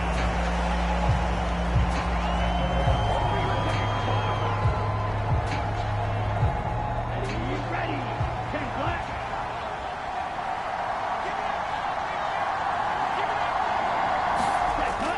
try and start this drive in the air. Throwing the out route and complete. That's Douglas. And he gets this up just shy of the 30 to the 29 before he's out of bounds. They'll run it. This is Ramondre Stevenson. And he'll earn a couple of tough yards past the 30 to the 31. Third play of this opening drive as they're looking at a 3rd and 3. Back to throw here. And that one too wide and incomplete. So on 4th down, here's Bryce Behringer on to punt for the Patriots. He was only asked to punt once in the victory last week as he sends this one away. That'll be a 44-yard boot, just a yard on the return as he's covered up quickly. And it'll be Giant football, 1st and 10. The former number 6 overall pick of 2019, Daniel Jones, trots out to lead this New York Giants offense. I still remember when he was drafted, there was a little bit of controversy about how high he was selected by the New York Giants, but his talents were revealed. He can make every throw in the book. Surprisingly good athlete. As long as he takes care of the football, doesn't turn it over, he can really make plays.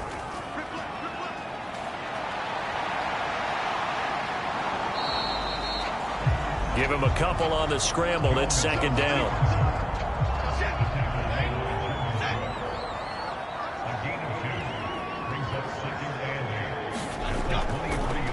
On the ground, this is Saquon Barkley. And he'll be taken down right around the 27. 3rd and 4.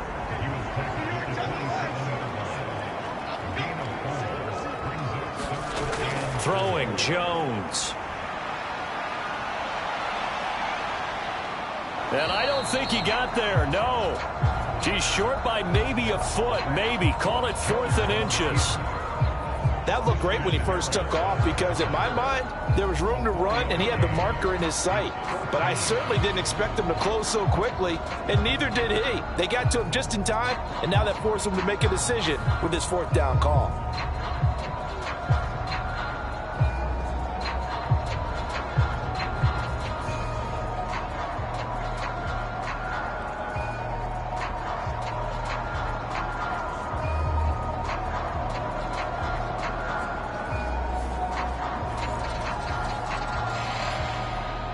On 4th down, Jamie Gillen on to punt for the Giants.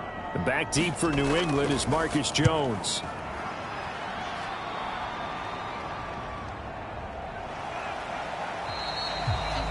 It'll be a net of 40 yards there following a 43-yard punt, 3-yard return, and the Patriots take over. So back onto the field come the Pats for their 2nd drive. And the first drive, 3 and out. 2nd possession, see if they can get a little momentum.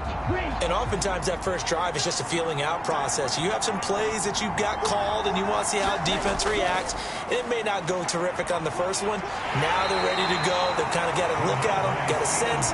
Let's see if they open things up a little bit. See if they open things up. Let's see what the defense does here, too, after a good stop. The rushing numbers for Stevenson from last week. 13 carries, 60 yards. There were some signs of life from their ground game last week, but overall, just a so-so performance. Everyone knows they can make a slight improvement how they contribute to this aspect of the offense. Linemen can set their blocks and hold them a little bit longer, and he can be quicker to the hole and hit a lane. If they do that, they should get some better numbers produced this week. They'll look to throw for it on 3rd and 1. And the Giant rush gets home as down he goes. Dexter Lawrence able to bust free and get to the quarterback.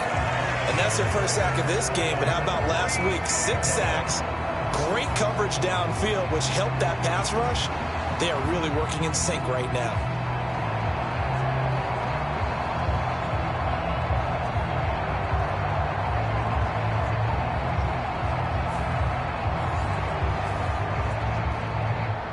Here's Bryce Behringer now.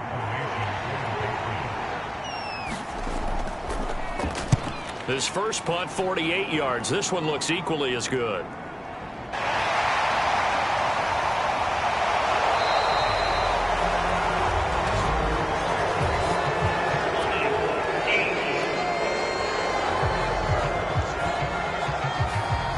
Trying to get one more in here before the quarter breaks. So holding on the return, and that's going to back him up to start the drive. He was trying to get the job done correctly, just trying to clear a little space for his returner.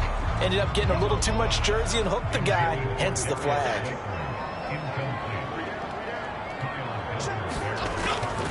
Jones fakes the give to Barkley. And he is going to go down. He will be sacked on the final play of this first quarter. No score after one on EA Sports. Ready to roll for the second quarter from MetLife Stadium. The Giants with the football as they've got it with a third down and long coming up. To the sideline and incomplete.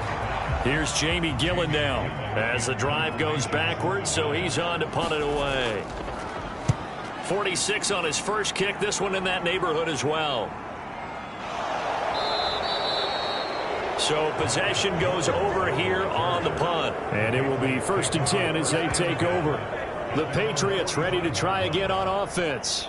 We've seen both of these offenses still sort of in that figuring things out phase, but I suspect some action on the scoreboard soon as they start out here 1st and 10.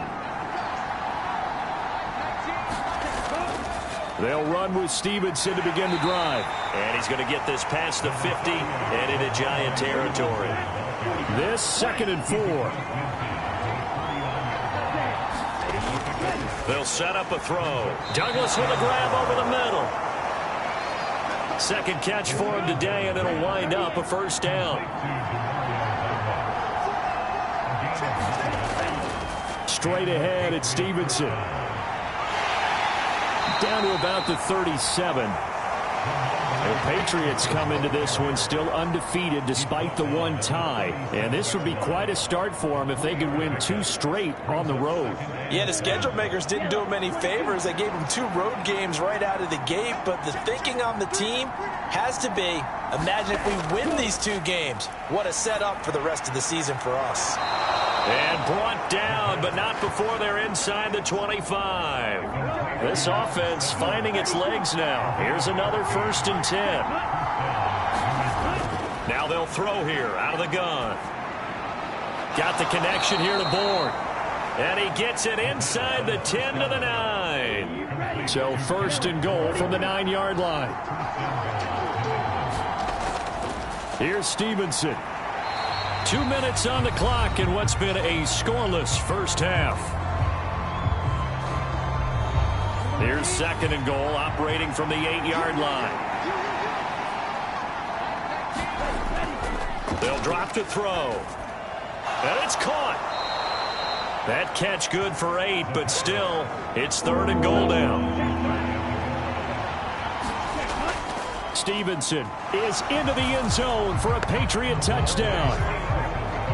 Able to punch it in on 3rd down makes it easier for those guys on the sideline. They didn't have a 4th down decision to make. Yeah, could you feel the exhale? Because they were already thinking ahead, as all the good coaching staffs do. Anticipating, will we have to make the call? They already had it lined up, never even got to it.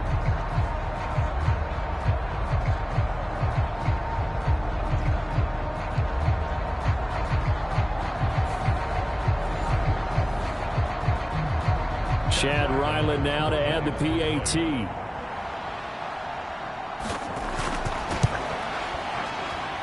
And he gets it to make it 7-0 Patriots. So that drive takes him down the field in 8 plays. And it was polished off by a Ramondre Stevenson touchdown run. The kickoff team on the field now as they will send this one away.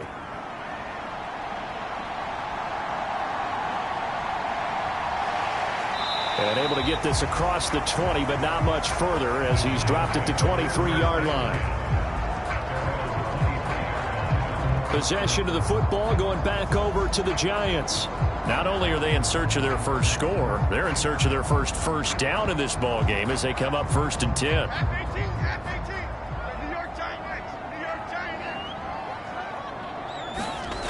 Now Jones. Shedding through the defense. And he'll slide to a halt here. Still a little shy of the 1st down marker. Jones signaling, let's go, trying to get his guys up to the line. And he'll get it up near the 35, right at the 34 here. Maybe not exactly what they had in mind, but that scramble good for 6 and a first down.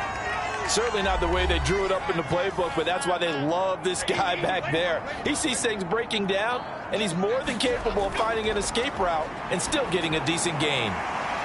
Firing quickly here, and that's complete. Now the Giants will use the second of their 3 timeouts as they get the stoppage with a little over 50 seconds to go in the first half. And he'll get this underneath, dropping it off for Barkley.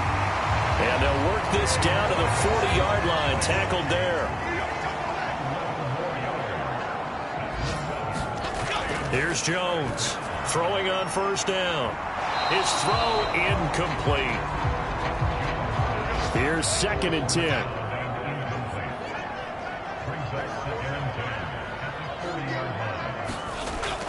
They'll look to throw again. Pass is caught by Wan'Dale Robinson. And he'll go out of bounds after taking it a little further down inside the 40. Again, he'll drop to throw.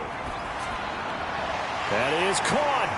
And he's got another first down as the tackle's going to be made at the Patriots' 22-yard line. Now a timeout signaled for, and they'll get it with 10 seconds to go before halftime. So even though it's first down, here's the field goal unit on now to try to get 3 before halftime.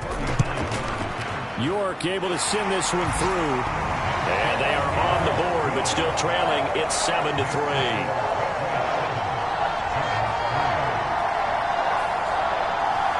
So, Charles, they are on the board after that kick. So 3 drives, 3 points. Obviously not the start that you were hoping for, but they're able to erase that 0 off the scoreboard. Yeah, I guess what you're saying is a point a drive is not what offenses are striving for by any stretch. They're happy they've got 3 now. They hope that that unlocks their offense for bigger points down the road. So holding will scratch off some of that return. And I know fans get frustrated when they see penalties of this sort on kick returns, but it is difficult to do it right against these moving targets at full speed. Hard to do. So we've reached halftime here in a 4-point game. As we'll send you down the coast now to Orlando, that's where we find Jonathan Coachman, ready with our EA Sports Halftime Report. Coach. All right, Brandon, thanks. And welcome in everybody to our EA Sports Halftime Report. Time for a look around the NFL here in Week 3 of the new year.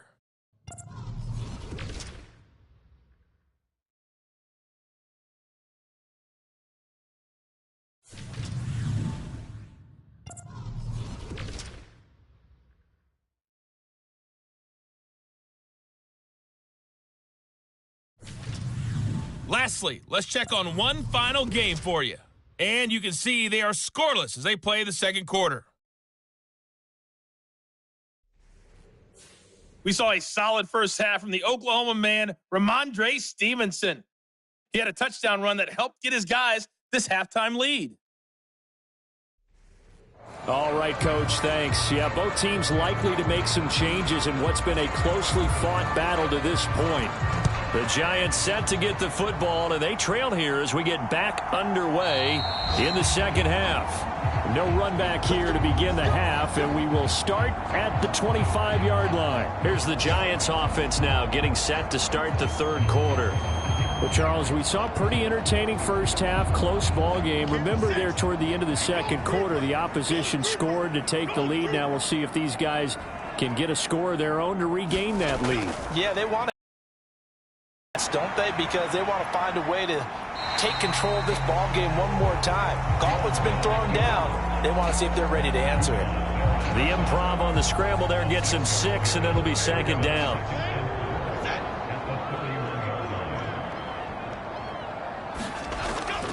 Jones with a handoff to Barkley. And they'll stop him after a gain of a couple to the 33. 2 yards still to go. Third down now.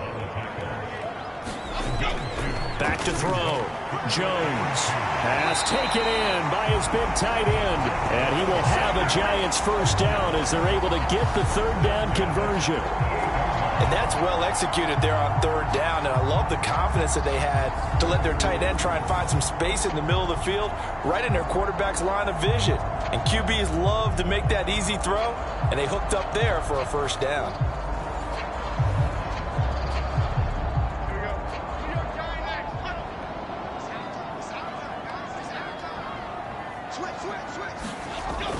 A first down carry for Barkley. And he'll take it across the 50 and into New England territory. Give him 5 on the carry there, and it'll be second down. I have to think a major focus of the halftime meetings had to be figuring out how to create space for the running game to get operating. Well, what you pointed out to me at half seems accurate. That line has struggled to sustain blocks. Yeah, I would agree with that totally. They've got to focus on staying on their double teams at the first level, make sure that block's secured before they slide off and try and chip someone at the second level. Meanwhile, Jones' throw complete here to Waller. And he'll go out of bounds after taking it a little further down inside the 40. Still in search of their first touchdown of the game, but they're on the move. 1st and 10. Looking to throw. Jones. Looking left side. It's complete. He's got it. And that's good for a pickup of 10 yards. And that'll leave him with a second and just a few inches left. Partney sold the go route really well. Thought he was going deep, then curled it back inside for a nice completion. DBs love when they pump the brakes, don't they? Yeah, that's really a whole lot of fun. It's almost like you said, listen, if you're going to sell the go, just go. And let's see who's faster. And he's going to be out down inside the 20 at the 15. Line of scrimmage, the 15. It's 1st and 10. Back to throw again. Pass incomplete, but the flag in the backfield, and this might be a roughing call.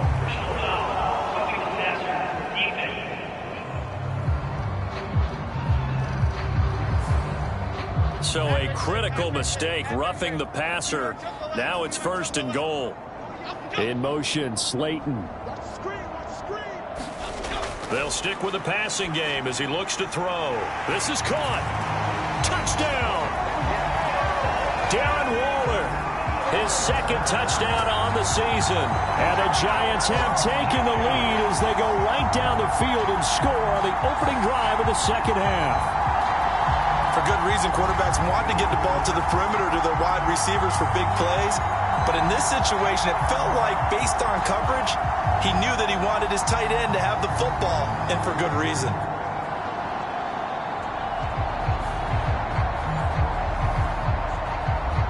Now Cade York for the extra point.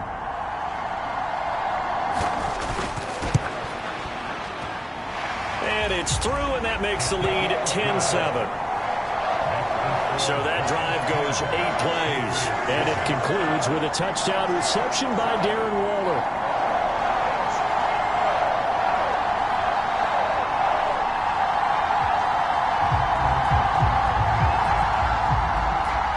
York ready, and here we go as he sends this one away. On the return, Marcus Jones from the end zone. And he'll be dropped at the 21-yard line. So bringing it out of the end zone proves not a good decision. Loses him about 4 yards. So here are the Patriots now. They get ready for their first possession of half number 2.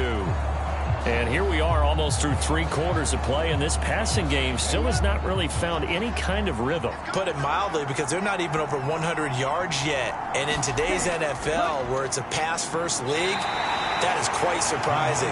Not many teams patient enough to stick with the run. Everybody wants to advance the ball through the air. They've got to get their timing back. 2nd and 6. They set up the screen for Stevenson. And they get him down, but not before he takes it across the 40-yard line. It'll be a Patriot first down on a pickup of 16. Well, they've certainly had their share of troubles running the football in this one, but this play is almost an extension of the running game right here. They set up the screen, let him work out in space on the perimeter, and he turns it into a big pickup. 3 quarters in the books. You are watching the NFL on EA Sports. Welcome back now here in East Rutherford. It's been a very hotly contested game to this point. Just a field goal separating these two teams as we get set for the 4th quarter. There's a ball thrown right side and complete. And he's brought down. Another big hitter there. This one good for 18. This defense has certainly had an outstanding second half, haven't they? I know they just gave up a first down there, and for the offense, they're hoping that that's something that they can jumpstart with and maybe start to move the ball a little bit better. But it's been tough sledding for them here the entire second half. So the ball moves from their own 41 to the other 41 here for 1st and 10. Now back to throw. It's a short one here, complete to his tight end. And he's taken down inside the 30. Another nice gain. That's now 30 yards between those last two plays. Clock running, under 4 to play now as they come up on 1st and 10. Up the middle, here's Stevenson. And this has been a familiar sight all afternoon as they stop him behind the line. He'll lose a yard there, and it's 2nd and 11. There's no question that coming into this game, this defense is pretty vocal about its desire to take this running back out of his game. And all that pregame wolfing has turned into results.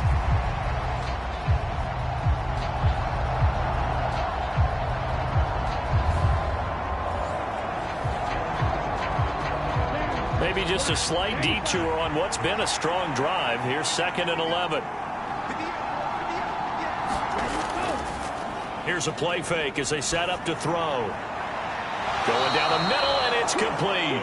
And he's going to be taken down right at the 10-yard line. And here we are in the 4th quarter, partner, and watch them drive for what would be a go-ahead touchdown.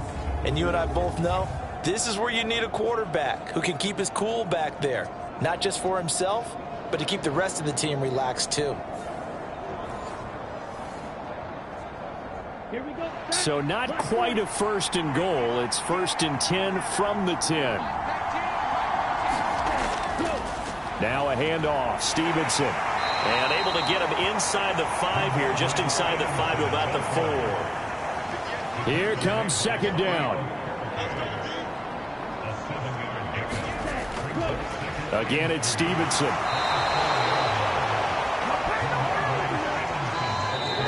Three points separating these two sides with 2 minutes left to go in the 4th. So the Patriots with the football as we get you reset.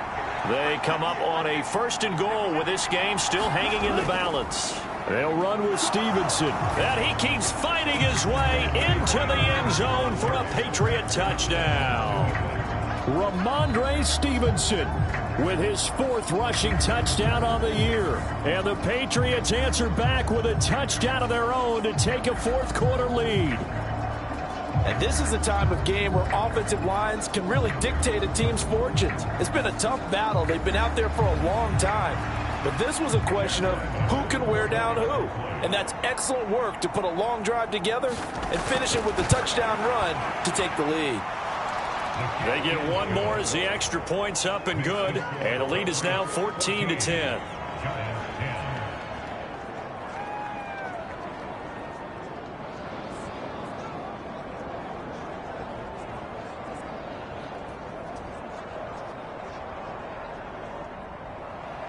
The kicking unit out for the Patriots as they send this one away.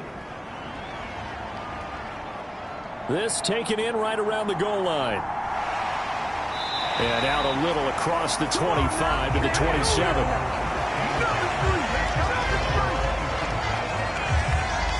So now Jones and the Giants down 14-10. A minute 53 remaining. Their perfect start to the season in jeopardy unless they can score here as they've got it 1st and 10. Jones. This is Robinson.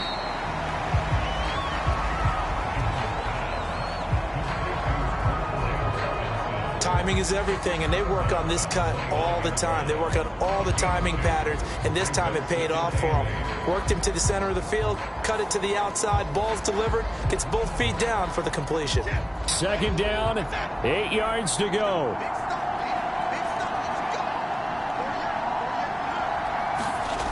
To throw is Jones. Gets this to Waller. A very good move, but for a short gain out near the 32. A big play looming on 3rd down. Work in the middle of the field, and he's got a man complete. Plenty of time. All 3 timeouts still remain. Here's 1st and 10 now. Jones going to get this one complete to Saquon. Clock rolling as the Giants will hurry to the line. Now Jones. And Jones will hit the deck here, and he is able to pick up the 1st down. Now you've got to hustle your guys to the line and get them set. High throw, but he makes the catch. The Giants going to go ahead and use the first of their timeouts as they'll stop it with a little over 30 ticks to go in the football game. Here's Jones. Looking again for Waller, and he's got him again. Now the Giants will use the second of their 3 timeouts as they'll stop it with 27 seconds showing on the clock. Jones.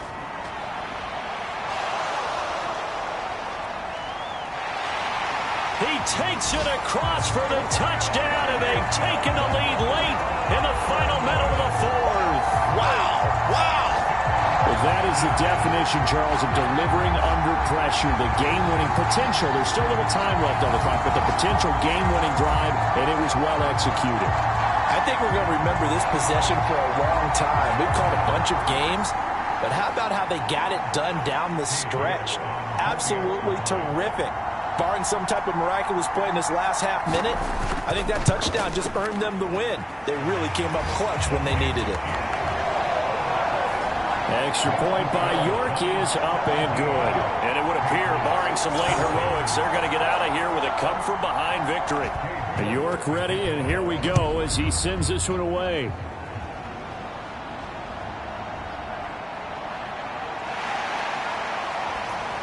And not much happening on the return as he'll get this to about the 23.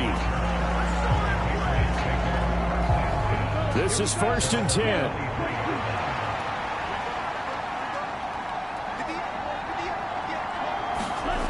Back to throw. And that'll be incomplete with 11 seconds remaining now.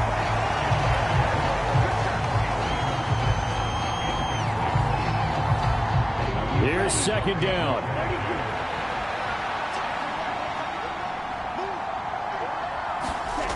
Back to throw. Throw out wide is incomplete. Well, the crowd here at MetLife Stadium in full roar. 3rd down. They'll look to throw. Got a man, and he hits him in stride. And he will have a Patriots 1st down as they're able to get the 3rd down conversion. And now we'll get a timeout here. They're able to stop it with 1 second to go in this game. Now a desperation throw deep downfield. And that's going to wind up incomplete. However, we do have a flag down. Let's check in with our referee.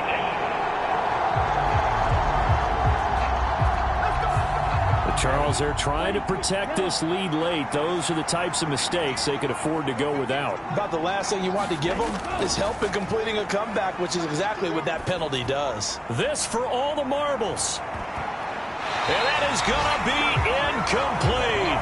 Boy, they got the tip they were looking for but couldn't secure it. And this one's over. What a game we were treated to in this one. And on that final play, they had a chance. They had the ball just beyond midfield for one final shot, but couldn't get it done, and they suffered the loss. Yeah, and you mentioned how they had a chance on that final play, and getting it to midfield gave them that opportunity, hoping they could find their way to the end zone and make that miracle happen. A really good ending to an entertaining contest, though. So for the Giants, it's an ideal start as they move to 3-0 now on the young season. And they'll get to stay home again next week. Meanwhile, for New England, it'll be their first loss of the season. And they'll get a chance to redeem themselves at home next week. And for Charles Davis and our entire crew here at EA Sports, I'm Brandon Gaudin saying so long, everybody.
today.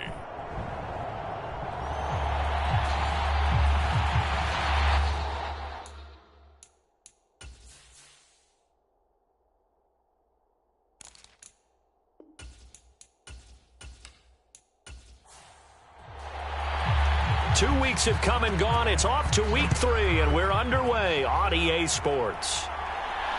Taken at the goal line.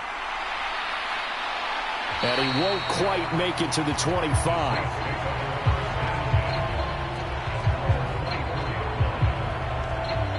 And here come the Saints for their opening drive.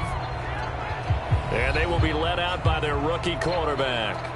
I tell you what, when he is on schedule for that week, secondaries take notice because you've got to stay alert back there on every snap. A truly powerful arm, one that's capable of challenging any level of the defense on any given play. That's why so many scouts preach arm talent when preparing for the NFL draft. A quarterback with arm strength to make every throw in the book, he's an asset to have in any offense. Oh, he's going to air it out right away. And that will be incomplete. Would have been a big hitter if they had connected. Instead, it's second down. Devin Singletary with his first carry of the game. And he'll fight forward to about the 27-yard line. He'll get only 3 there, so it leaves him with a 3rd and 7 ahead.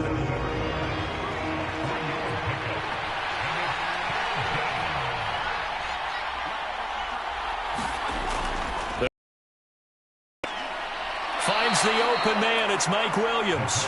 And, oh, he's just going to be short here, barely, maybe by a half a foot. It'll be 4th and inches.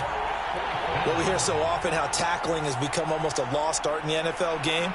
But it's so important to tackle well on these receivers, especially in a play like this one. 3rd down, they gave him the underneath stuff. You got to go and make the tackle right away.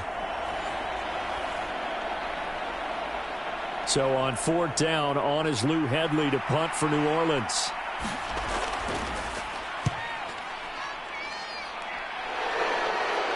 Fair catch called for and made, but they may back him up 10 here and have him do it again.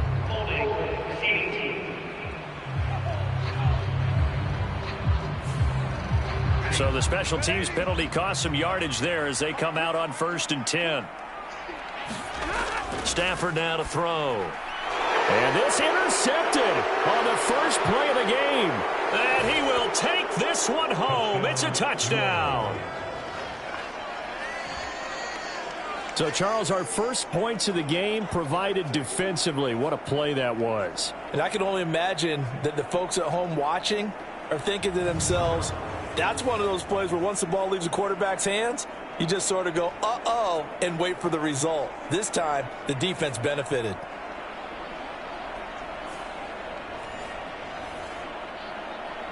Blake Groupie now for the extra point.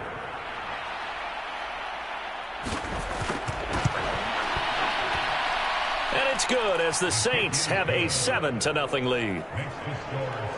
A heck of a play there defensively, getting the interception, navigating his way into the end zone for the touchdown. So they throw the pick six. They'll get another shot at it now as this one's in the air. And he'll elect not to return this one, so they'll bring it out to the 25 on the touchback. So the Rams coming back onto the field, their second drive of the game. Now remember, they were just out here a moment ago through the pick six, so we'll see if they can take better care of the football this go-around. Yeah, and sometimes, partner, I think it's almost better that you just throw the pick six and you come right back out on the field. You're not over on the sidelines dwelling for it for very long.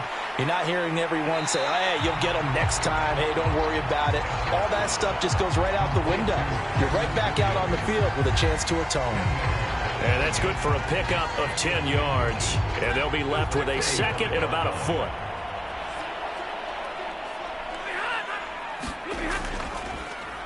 First run now for Kyron Williams. 2 yards, good enough for a first.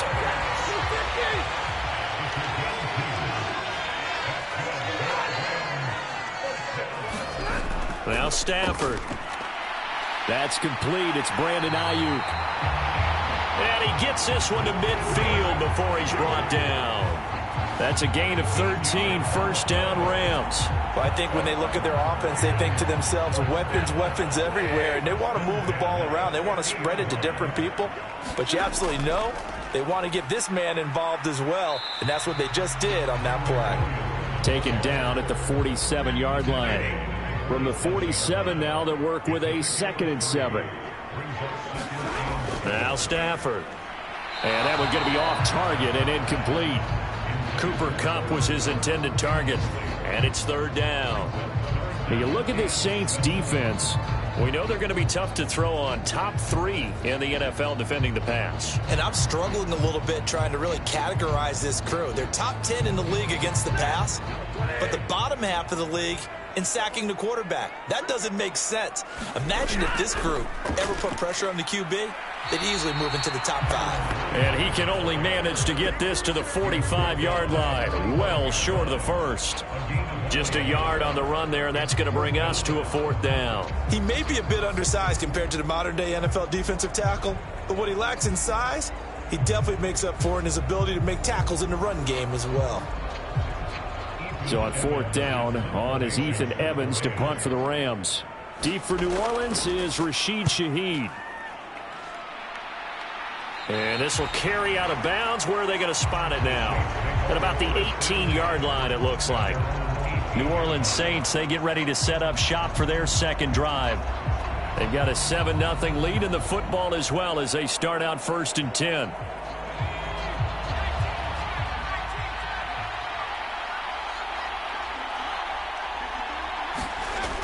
Singletary to get the drive started. And he fumbled it. It's on the ground. And now the Rams have got it going the other way. And his guys are going to take over at the 31-yard line. And a little careless there, Charles, on that carry. And it's not just having 2 hands on the ball. It's tucking it away. It's using your body to keep people shielded off. There's so many different things into taking care of it and having ball security. In that case, though, we didn't see it happen. And now, as with every potential turnover, they're going to take a second look at this just to make sure. And the question, was the knee in fact down before this ball comes loose? And is the video convincing enough to overturn it? A lot of factors here. Remember, you also need clear possession of the football afterwards. This is a tough one to overturn.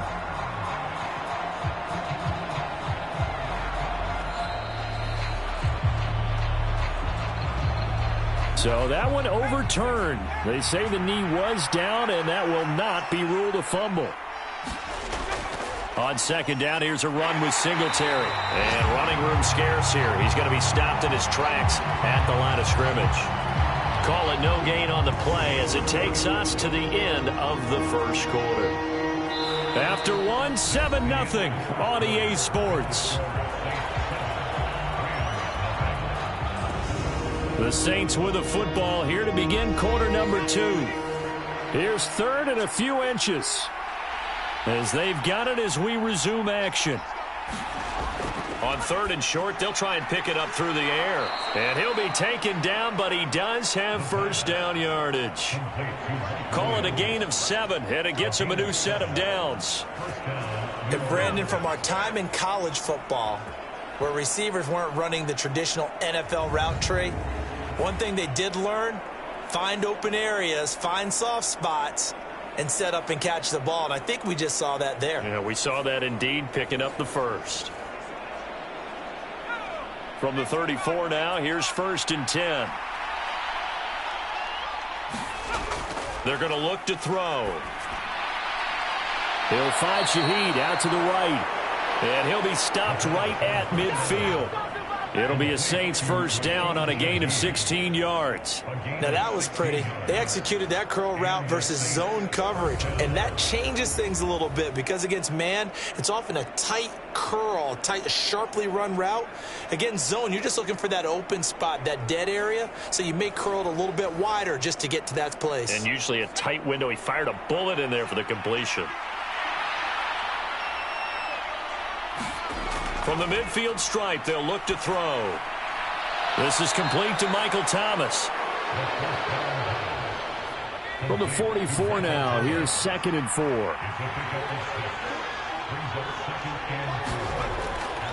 He'll drop to throw. And the Rams got it. They bring him down. Trey Hendrickson showing off his pass rush repertoire that time. All about the offense so far this drive, putting something sustained together. But the defense, they responded on that play. Second and manageable became 3rd and long. The drive marching to the end zone is one play from stalling out.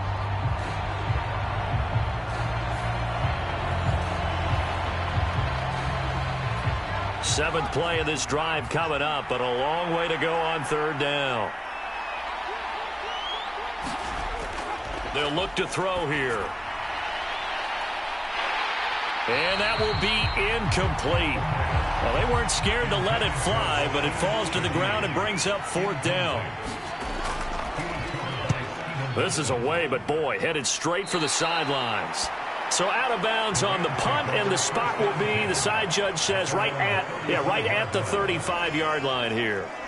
The offense for Los Angeles returns to the field.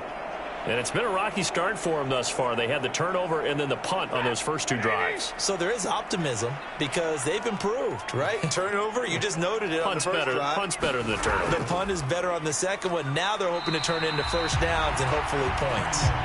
And he'll work this forward for about 3 at 2nd down. Not a lot of running room there, not a place to make a cut and kind of exit out because they had everything bottled up. Looked to me like the linemen were taking on their blocks really well and giving up no creases. From the 38 now, here's a 2nd and 7. A shotgun snap for Stafford. He'll get this into the hands of Ayuk. And he's going to be taken down. Plus, there's a penalty flag in the backfield. They may get 15 more on top of this.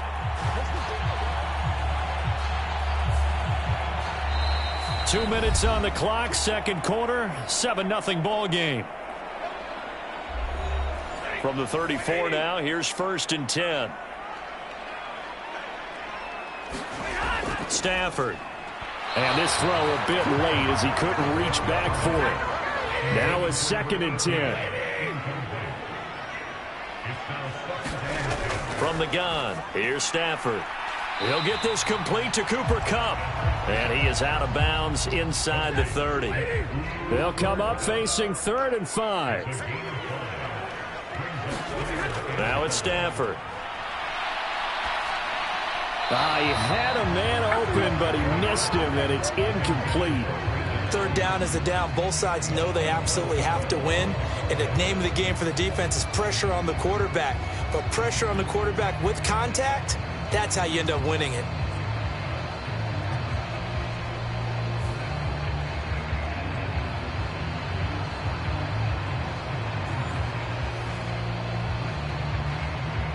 So on 4th down, Sean McVay going to send out the field goal unit. Spotted at the left hash, this from 45. And this is right down the middle as he puts it through. And they are on the board, but still trailing. It's 7-3.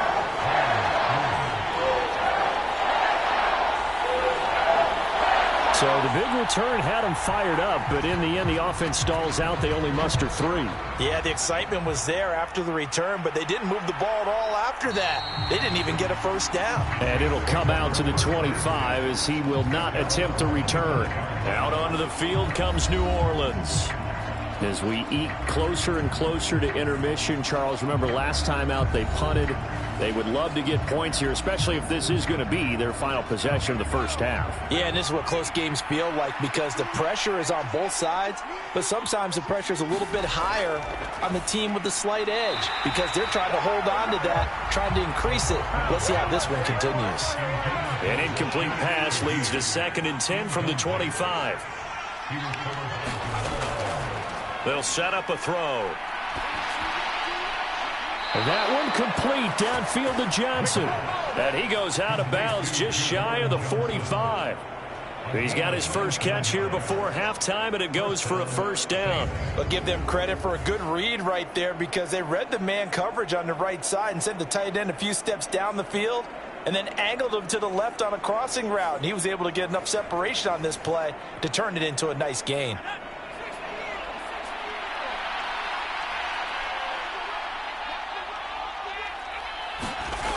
They'll look to throw now on first down.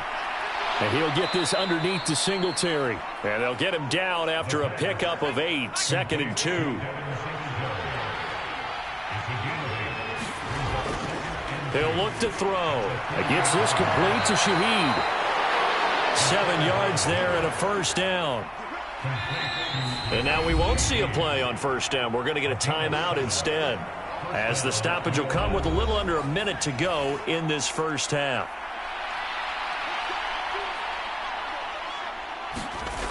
They'll look to throw again. That would almost intercepted, but it's incomplete. Not a good throw there, and it'll be 2nd down. Back to throw. That'll be taken in by Shaheed. And he'll cross over out of bounds right at the 25. The Saints passing game in sync and moving the football. It's a first down. Seems as if the passing attack's starting to heat up a little bit here in the second quarter. You can sense and you can see the momentum, because now they're reading their patterns downfield, they're understanding the coverages, and they're finding the open holes in the defense.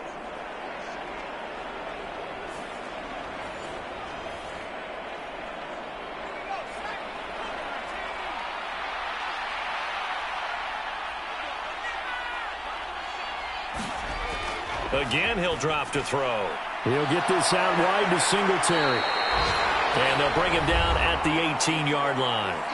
Now we'll get a quick timeout called by New Orleans, number 2, as the clock will stop with 45 seconds to go in the first half. 2nd and 3. And he will find his man on the outside. And he'll be out of bounds, taking it just shy of the 10 at the 11 or the 12. Back to throw again. That's complete right around the 8. It'll be a gain of 5, and that'll make it 2nd down. Good throw, good catch, but I really like the route. The drag and being able to run away from defenders, hard to stick with them for that long. Yeah, better against man than zone, or? Better against man, because now you're running away from someone and you're not running into a defensive player in another zone. And he's got it. Touchdown, Saints. Juwan Johnson, as the first half is winding down. And the Saints will extend their lead here just before halftime. Well, with this rookie QB, we talk a lot about his ball placement and how good he can be at laying it right in there. I think we just saw, Charles, though, the strength of that arm. That was an absolute rifle for the completed touchdown. It absolutely. And we remember, of course, all scoring plays need to be verified upstairs, and I think they're going to at least take a look at this. They're taking a peek at whether or not those feet were in bounds, and obviously a big call here in the end zone. And not just the feet. How about the hands? How is the ball possessed while the feet are hopefully getting down in bounds? That's what they're trying to look at to see if it all comes together. So they called it a touchdown originally, and this will stay a touchdown after the video review, so they had it right. The point after, good by Groupie. And that pushes the lead up to 11. So the drive goes 75 yards, 10 plays, and it all culminates in a Saints touchdown. So not much time to speak of remaining in this first half as the kick's away. This fielded right at the goal line. And he'll be tackled just shy of the 25. The LA offense ready to go for their next drive. And with time quickly fading here in the second quarter, not sure how aggressively, offensively they want to play this.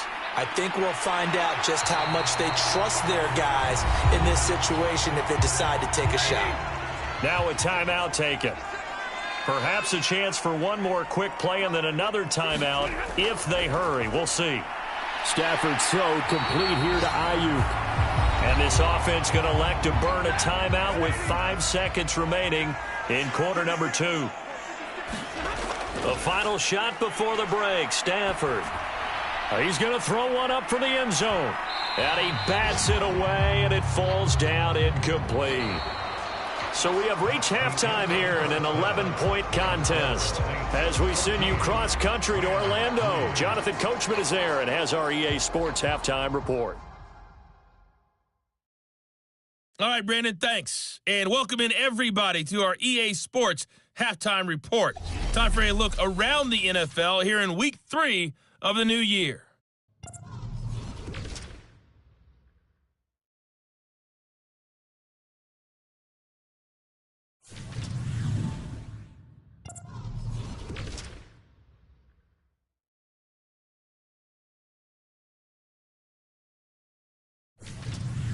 Lastly, let's check on one final game for you. And you can see they are scoreless as they play the second quarter.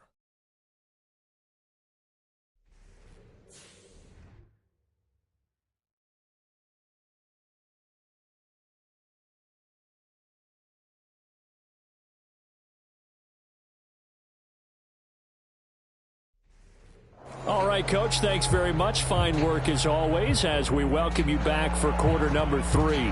Ready for the second half. 14-3 our score as we are back underway on EA Sports. From a couple yards deep, he'll bring it out of the end zone. And ultimately cannot get this out to the 25-yard line as he's dropped it to 23. Out come the Rams. They'll have it first here to begin the third quarter.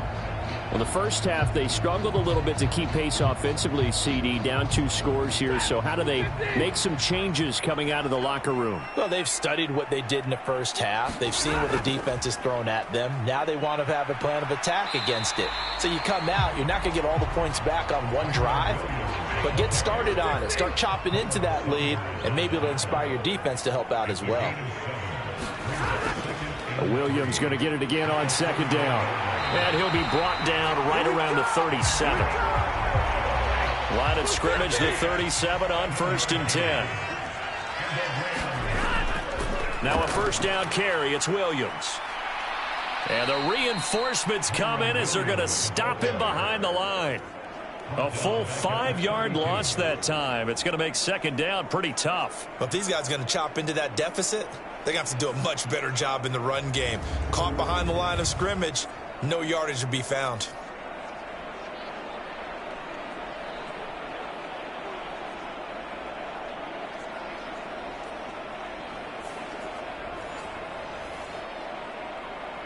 So a 5-yard run the other way in the wrong direction, and that leads us to 2nd and 15. They'll try the air now with Stafford. And he's taken down here by the Saints. The defense rising to the challenge and setting him back on the sack. I'd say it's not panic time yet, but let's be honest about it. Empty possession here, not what you're looking for when you're down a couple of scores. Absolutely not. Trying to start the second half off on the right foot. Unfortunately, going to give the ball up.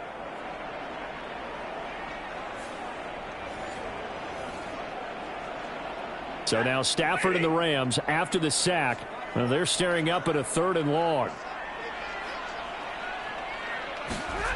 He'll look to throw. He'll fire this deep for Ayuk. That's going to be knocked away and incomplete. Here comes the Rams punter now, standing right on his own 5-yard line.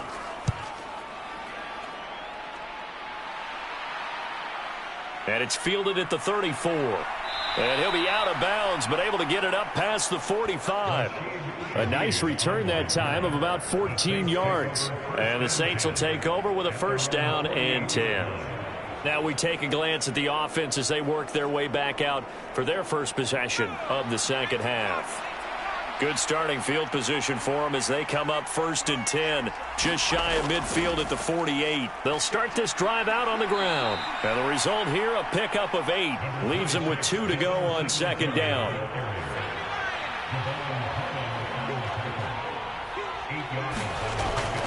Singletary again. And this time he's not going anywhere. They'll get him down right at the line. He got maybe a half-yard at most, but officially they'll be left with a 3rd and 2. So 3rd and 2, this quite possibly 4-down territory, though, if they're stopped. Pass taken in by his big tight end. And he gets it inside the 35 and just shy of the 30. It'll be a Saints first down on a pickup of 13. And now we get into the psychology of the whole thing, because a lot of teams with a 2-score lead in the third quarter, they almost become defensive with their offense, just playing not to lose. I think with this team, you got to figure at this point, this is a great spot for them to go into attack mode, really try and put the hammer down and finish this one off. Under a minute to go in this third quarter as they come up 1st and 10. A give up the middle to Singletary. Byron Young there on the stop. Now 2nd and 5. They'll drop to throw. He throws and he hits the slant route to Thomas. Second catch for him today, and it'll wind up a first down. And as they come to the line, they will not be able to get off another play as time has run out on this third quarter. We'll return with more after this. You're watching the NFL on EA Sports. So from the 17 now, here's a 1st and 10. They'll set up to throw. And he's going to go down. They sack him back right around the 30. Trey Hendrickson picks up his 2nd sack of the afternoon. The lessons will continue of this rookie. He's got to learn how to read situations just a little bit better. That far behind the line, he's got to find a way to get rid of the football and not take the sack, whether it's with his legs or just throwing it away.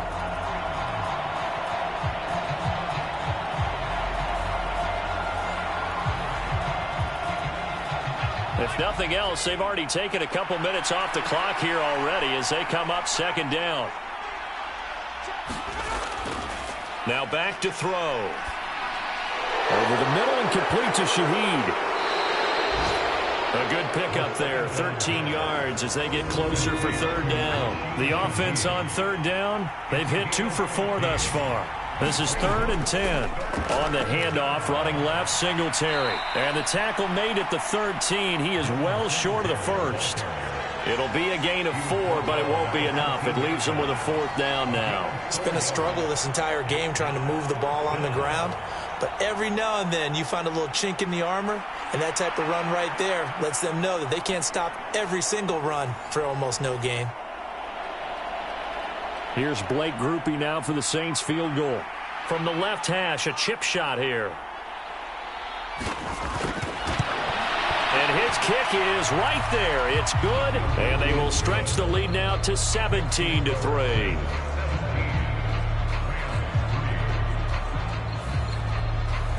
So that maybe not a knockout blow, but I suppose certainly every little bit helps when you're trying to salt one away in the 4th. Well, the possibility of being beaten by 2 late touchdowns or at least sent to overtime does exist. But time, definitely a big factor at this stage of the game, is in their favor. Here's the Los Angeles offense as they get set to take possession.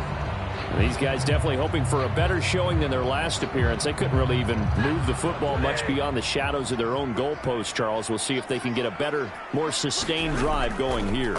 Yeah, and every team that we ever talk to says the exact same thing. When you start a drive from that deep in your own territory, the goal is a minimum of at least 2 first downs, because even if you have to punt then, you change the field position, right? You flip the field a little bit. They didn't get that done. This time they want to string together a nice drive and help themselves out.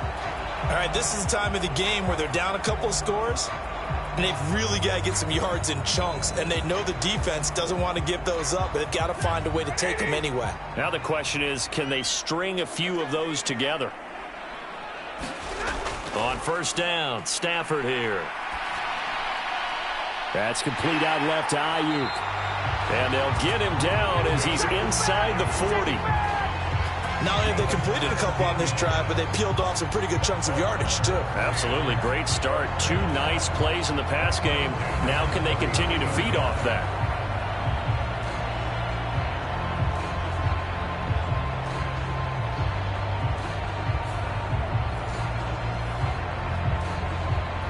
All 3 timeouts plus the 2-minute warning.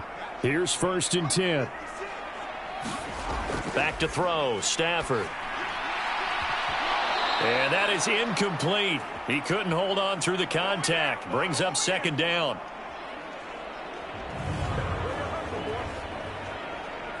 So it's Rams football here as we get you reset. And let's see what they've come up with offensively after having time to talk it over. Throwing again is Stafford. Hit as he throws. He lost the football. It's loose. And this is picked up by the Saints. And his guys will set up shop at midfield at the 50-yard line. Well, that drive wasn't a case of wanting to put points on the board. It was needing having to, and they didn't get it done. Yeah, didn't get it done, and now you look at the situation and the point differential, 2 scores, pretty much game, set, match. How about the takeaway, though, huh? How about those defensive guys? A good starting spot for the Saints as they come up 1st and 10, right at the 50-yard line. They'll run out of the gun with Singletary. And he gets forward up the middle, but only for a couple. It'll be 2nd down. And now we're going to get a timeout defensively. So another stop, 1:50 left in the football game.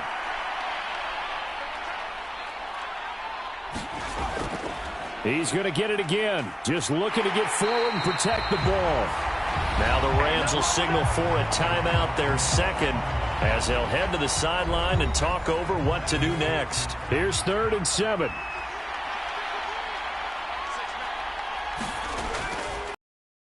Back to Singletary. And they will stop him after a fairly minimal pickup. The Rams going to be forced to use their 3rd and final timeout as they'll head to the sideline and talk over what to do next. Now on 4th down, on is the punt team sending this one away. And this one hits at the 1, continues on into the end zone for a touchback. So now Stafford and the Rams down by 2 touchdowns. A little over a minute and a half remaining. It's been a struggle to score all day, and now they need to do it twice here late to have a chance. Now a 1st down throw. Stafford. And the Saints pressure gets him. Brought down for a sack. They'll come up now on 2nd down. Here's Stafford. And that's caught by Williams. This definitely 4-down territory at this point, but a critical 3rd down here. And that is incomplete. Oh, he had a defender right there with him to force that to the ground. And 4th down now coming up. No choice but to go. Here's 4th down now.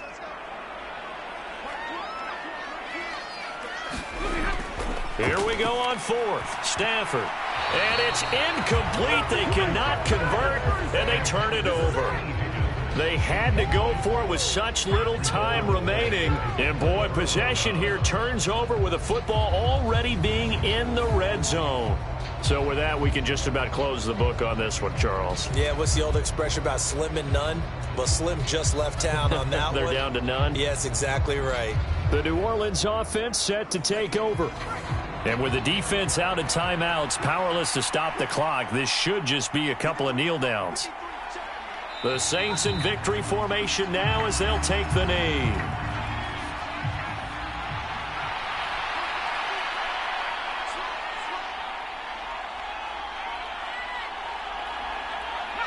They go down to a knee and a sigh of relief as they are into the win column for the first time this year.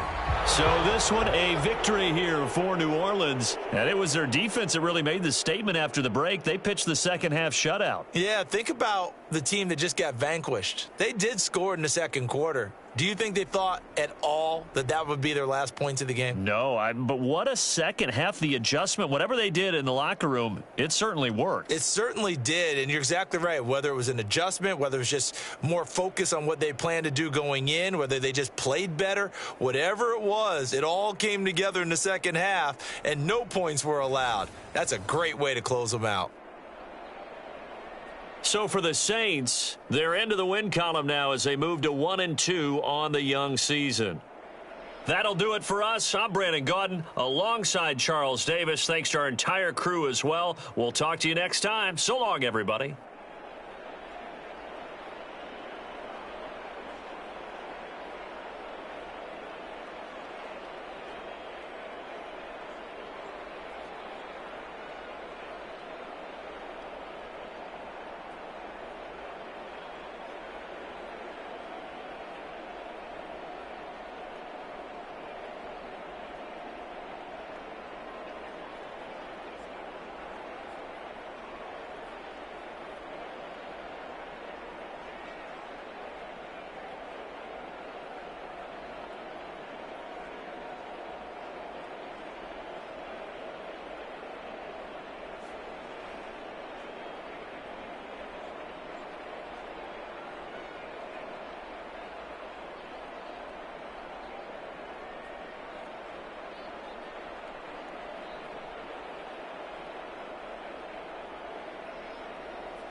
today.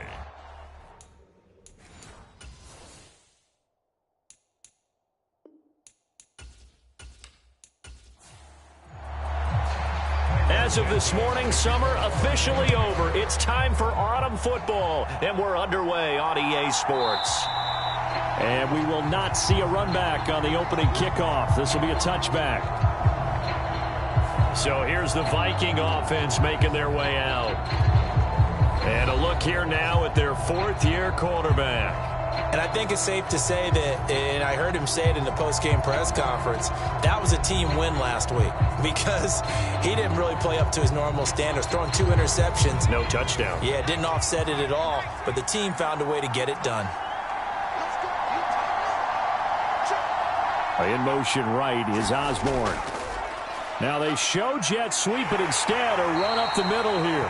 He'll be dropped after a gain of about 6 across the 30 to the 31.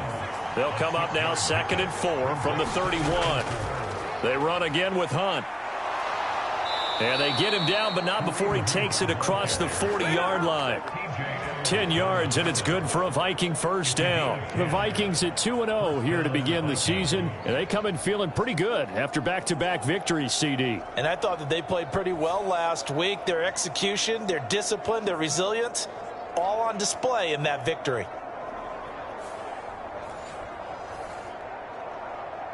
Now after the run by Hunt, here's 1st and 10. Let's go defense. Let's go defense. Purdy. Pressure, and he's taken down. A bare sack. The defense rising to the challenge and setting him back on the sack. Okay, I'm not sure you could actually draw up a better pass rush than that one right there. Nowhere to go outside. He had to keep backing up and backing up and backing up. Eventually dropped for a huge loss.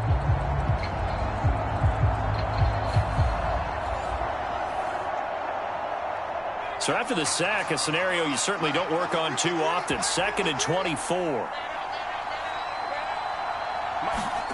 Purdy looking to throw.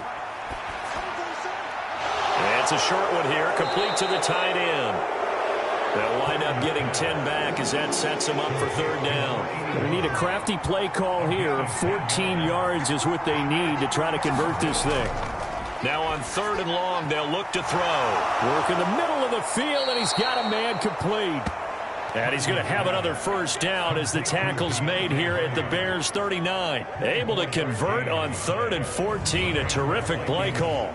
And on this first drive, looks like they want to get that vertical passing game going early. And they did, and what a warning shot they just fired. If you're not going to back up and play coverage deep, we're going to attack you all game long. And once you adjust to that and you start to back off, then that opens things up underneath. A really nice start for them. Great way to get the game going. On first down, they'll run with Hunt. And down inside the 35, he goes to the 32-yard line. 2nd down and 3.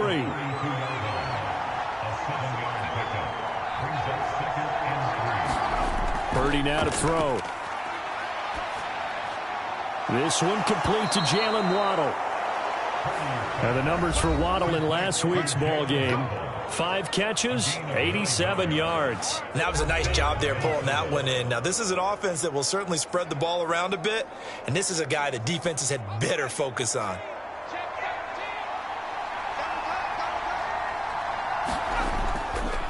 Handoff up the middle, Hunt. He is taken down at the 21 after a short gain of 2. Here's a 2nd and 8.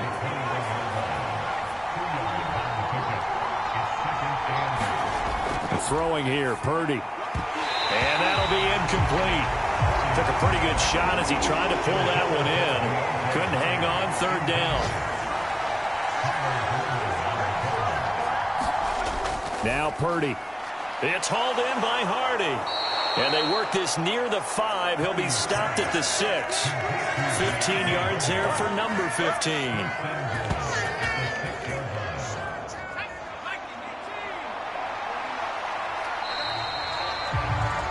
We're scoreless after 1.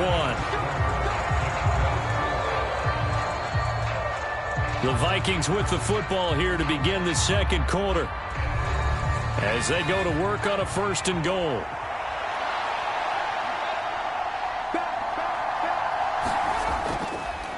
punt will try going up the middle. Give him 2 yards on that one. 2nd and goal now.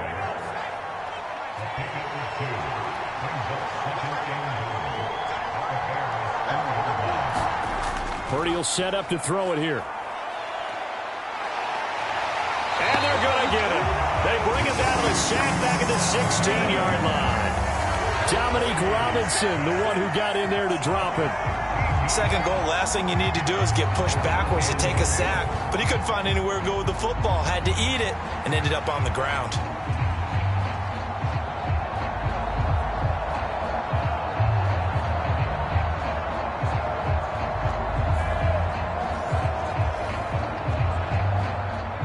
Back at the 16 now after the sack. Here's 3rd and goal. Back to throw, Purdy. And that's going to be incomplete. The coverage too good there. The contact popped the ball free, and it's 4th down.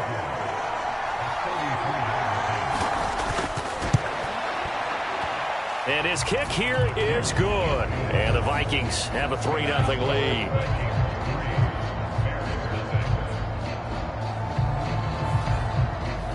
So a nice opening drive on the road. You get the 3 points. Part of you wonders if that might hurt them later not getting into the end zone. Well, the good thing is, still first quarter, and they did come out of it with points. In a sense, they can look at it positively and say, hey, we set the pace in this one. I think that's how they'll go about it. So here are the Bears now for their opening drive. They'll be led out by a first-round pick back in 2021 from Ohio State. It's Justin Fields. And the first possession isn't until the 2nd quarter, but what's nice about it, it's only down 3. So what you sell your team on is, look, 1 possession, 1 drive, we put it in the end zone. We're in the lead in this game. Let's go, guys.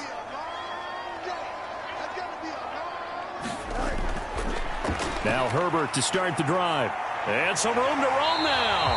And he's taken down, but able to slip across the 35. Give him 13 yards on the opening play of the drive and also give him a 1st down. Absolutely love the run right there. This guy's known for his quickness, but also for his speed. He's able to get to the 2nd level almost before you blink if you give him any type of blocking. Always talk about slot receivers, and they're usually known as quicker than fast. In this case, we've got a guy who's quick and fast, and he used it to great advantage. Now a 1st down throw, Fields. He'll get that complete to his tight end, Cole Kmet. And it'll be 2nd down. Nice rhythm throw there on 1st down. He located his tight end, made it a nice, easy pitch and catch. Hoping he can break a tackle or two. Wasn't able to do that there, but still good yardage. On 2nd down, here's a keeper by the QB. And tackled down after a gain of 3. Leaves him with 1 yard to go on 3rd down.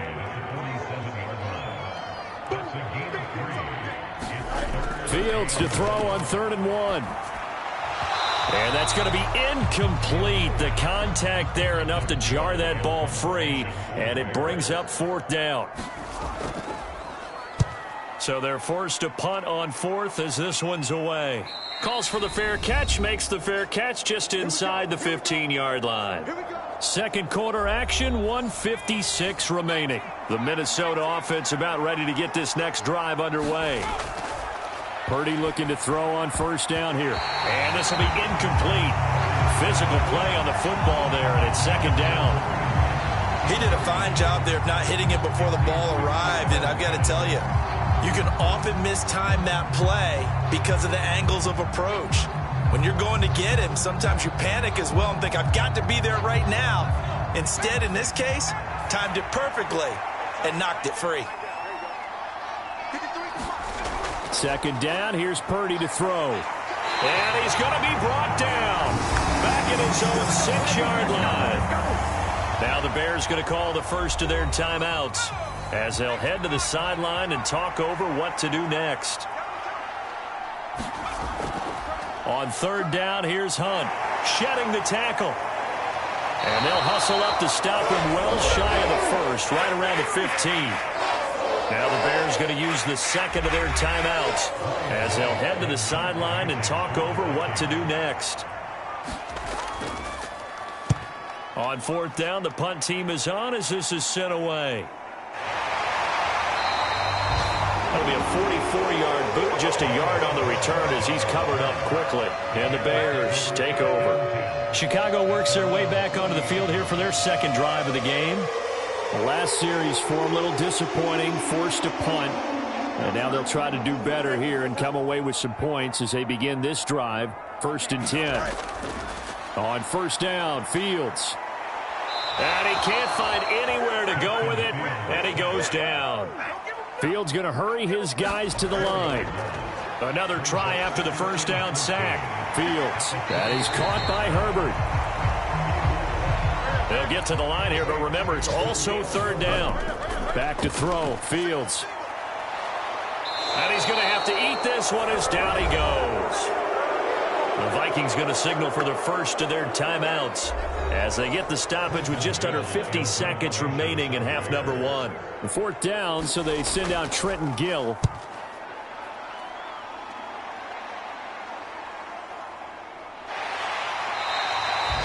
That'll be a 41-yard punt, 4 yards there on the return. And the Vikings will take over here 1st and 10. The Vikings going to take over now late in this first half.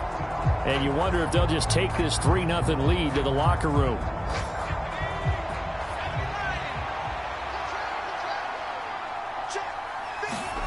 On first down, Purdy. And he'll go down. The Bears get there for the sack. It'll be a loss of 7 on the sack, and it brings up 2nd. So that now 4 first-half sacks. This pass rush has been unrelenting. And, partner, you hear that sound of paper being ripped to shreds? That's the game plan that they've had so far because they've got to say to themselves right now, we have to do something differently. They come up on 2nd and long, and the pass protection just has not been there this afternoon. They don't want to repeat a first down. They'll keep it on the ground. And he's going to be taken down here as that will lead us to the end of the first half of play. So we hit halftime with our visitors, the Vikings, taking the lead to the locker room. As we'll send you down to Orlando, and we check in with Jonathan Coachman for our EA Sports Halftime Report. Coach. All right, Brandon, thanks. And welcome in everybody to our EA Sports Halftime Report. Time for a look around the NFL here in Week 3 of the new year.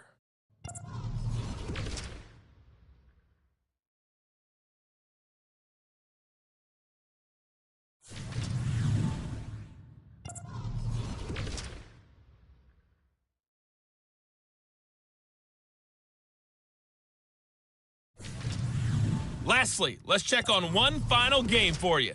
And you can see they are scoreless as they play the second quarter.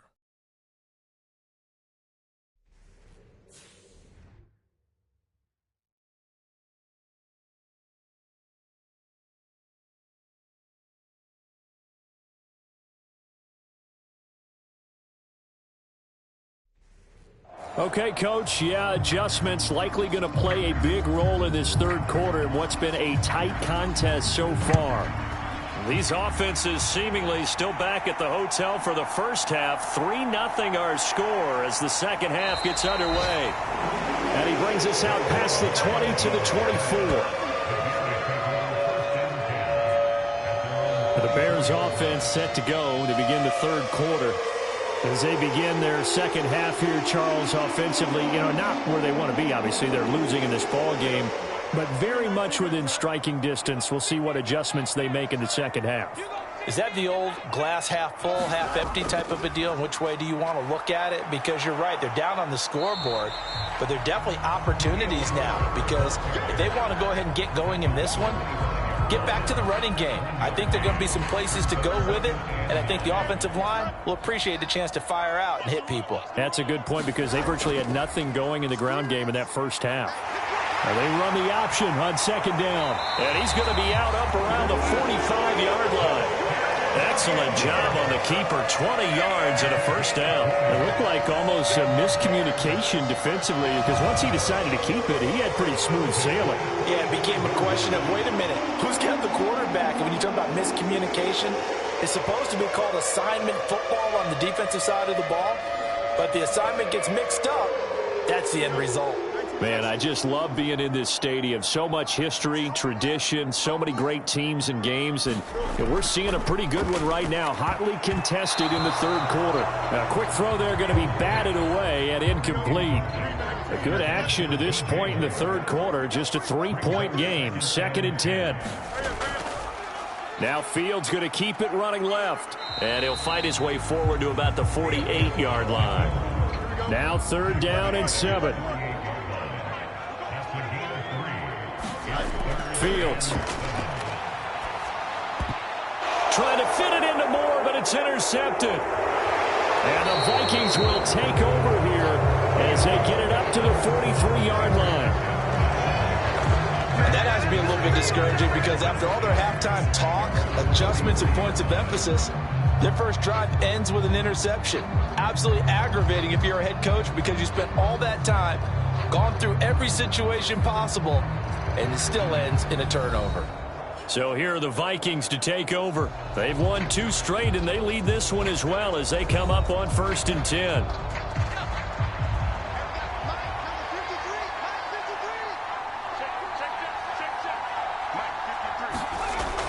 They'll start with Hunt on the ground.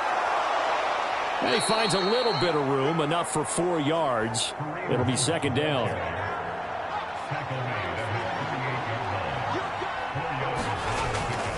They'll run again with Hunt. And he's down right around midfield after a gain of 2, maybe 3. But not much on that run, Charles. No, that's exactly the way to execute a run blitz there. They guessed correctly that they would move the ball on the ground, honed in on it, and stopped them. Mark that down for a win in the defense's column.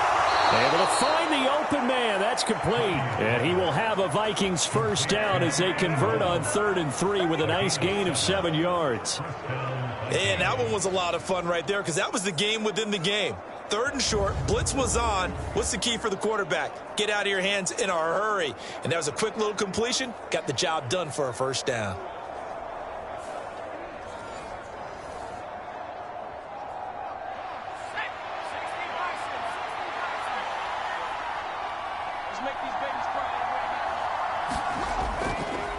A carry here for Hunt. Flashed the stick skills, but didn't get a ton from it. Stopped short of the 35. Here's 2nd and 3. Here's Purdy. He finds Hardy on the slant. And he's going to have another 1st down as the tackle's made here at the Bears' 23. Now a handoff. Hunt's going to run left. And he will lose yardage and be backed up to the 24. Officially, it's a 1-yard loss. That's going to bring up 2nd and 11. Part of the thinking when you bring in extra tight ends, you're hoping that each of your guys gets those one-on-one blocks and creates a crease for your runner. But the converse is, though, you've got to win those one-on-one blocks. And when you don't, that's the result you end up with.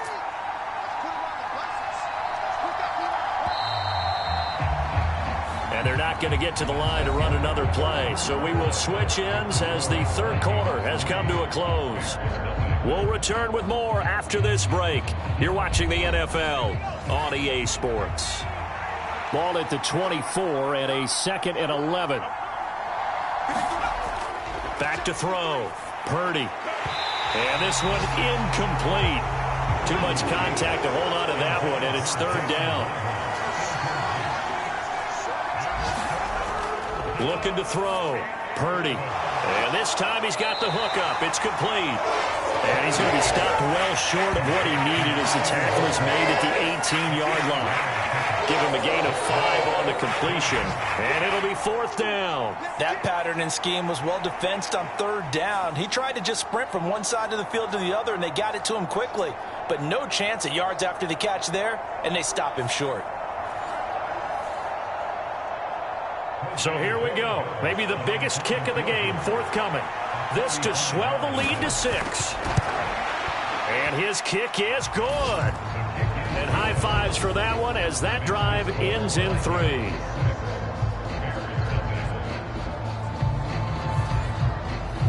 So they get the 3, but you wonder now, is that going to be enough? Excellent question, because when I look at the smiles on that side of the field, they're a little tight, aren't they? If they had scored a touchdown there, those would be big half-moon grins right now because they feel a whole lot better about their position. On a touchdown in the other direction, all of a sudden they're down. And now Chicago getting ready to go as they take the field. I tell you what, it's kind of hard to imagine. They have not scored a single point, and yet they're in this position, a touchdown drive here, and they're in the lead. Normally, when you have 0 on your side of the ledger on the scoreboard, you're a little bit discouraged. But when they look over and see their opponents, they don't see a number that's way out there. They don't see a number they can't attain. In fact, they can get it right here on this drive and potentially take the lead. Here's a 2nd and 2 now from the 33. They'll run it here. This is Deontay Foreman. 9 yards to pick up there, and it's a first down. Well, partner, I know this type of running back. I mean, this size, this intensity usually gets better as the game goes on. I can just tell you from experience, the first few quarters, oh, you're eager. You come running up there. I'm going to tackle this guy. By the 4th quarter, you're coming up and thinking about it. And D-line wearing down 4th quarter. Yeah, that's not a guy they want to see consistently. Back-to-back good plays have them on the move on first down. Herbert powering up the middle. And he'll maneuver his way forward for about 4. 2nd and 6.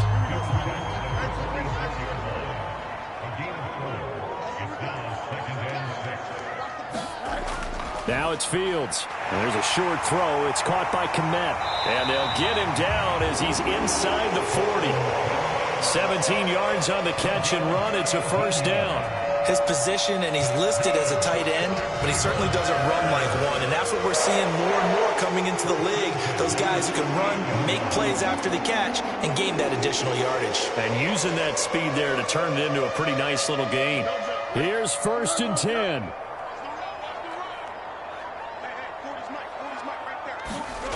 To throw is Fields.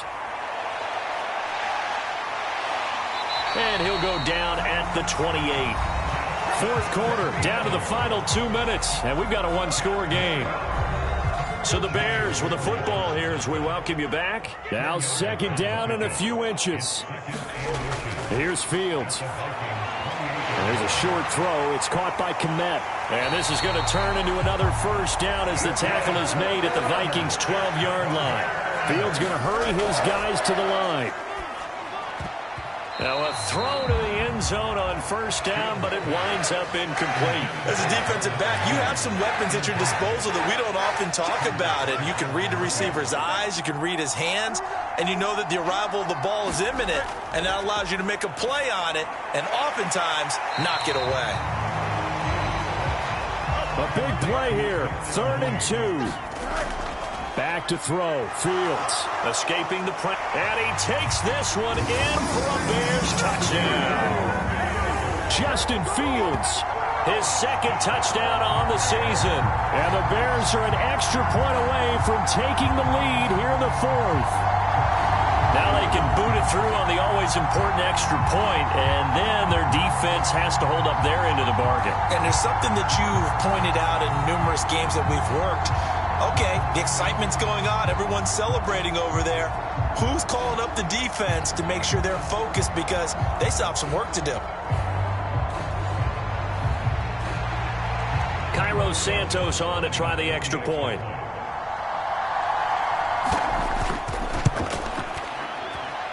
He's got it, and they take the lead at 7-6.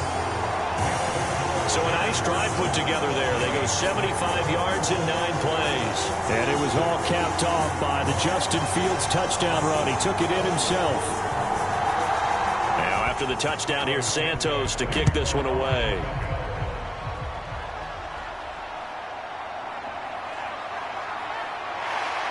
And makes it across the 20 as his guys will set up shop at the 23-yard line. So all eyes on this Vikings offense. Down by 1. 1:13 to play. Their perfect start to the season in jeopardy unless they can score here as they've got it 1st and 10.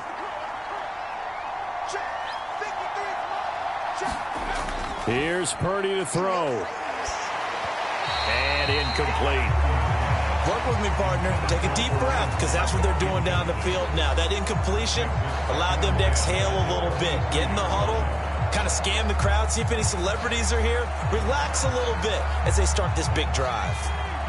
Another try, 2nd and 10 now. Here's Purdy. And that one off the mark behind him, incomplete. Well, this crowd is making an impact right now. 3rd and 10. Purdy to throw. And he will not be able to hang on through the contact. It's incomplete. The coverage strong, and now it's 4th down. Purdy, big 4th down play. And he'll be touched down here, but not before he does pick up the first. One crisis averted, but they still need to move hastily. That pass is caught by Hardy. And they bring him to the ground just shy of midfield. The Vikings going to signal for the first of their timeouts as they get it right at the 32nd mark of this 4th quarter. 2 timeouts still in their back pocket. It's 1st and 10. Throwing, Purdy. He'll get this one underneath to Hunt. And he's able to get this one down to the 40-yard line. Now the Vikings will use the 2nd of their timeouts. That'll leave them with just 1 remaining in this 4th quarter of play. Purdy to throw. And he can't get a throw away. He's taken down. A costly sack. They'll have to use a timeout here. And barring a defensive penalty, they'll be looking at one final play. Here's 2nd down. Purdy with one final shot here. He's going to loft one deep over the middle. And it's incomplete. So their final drive comes up empty. And with that, the ball game is over. What a game we were treated to in this one. And on that final play, they had a chance. They had the ball just beyond midfield for one final shot, but couldn't get it done, and they suffered the loss. Yeah, and you mentioned how they had a chance on that final play, and getting it to midfield gave them that opportunity, hoping they could find...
Tonight,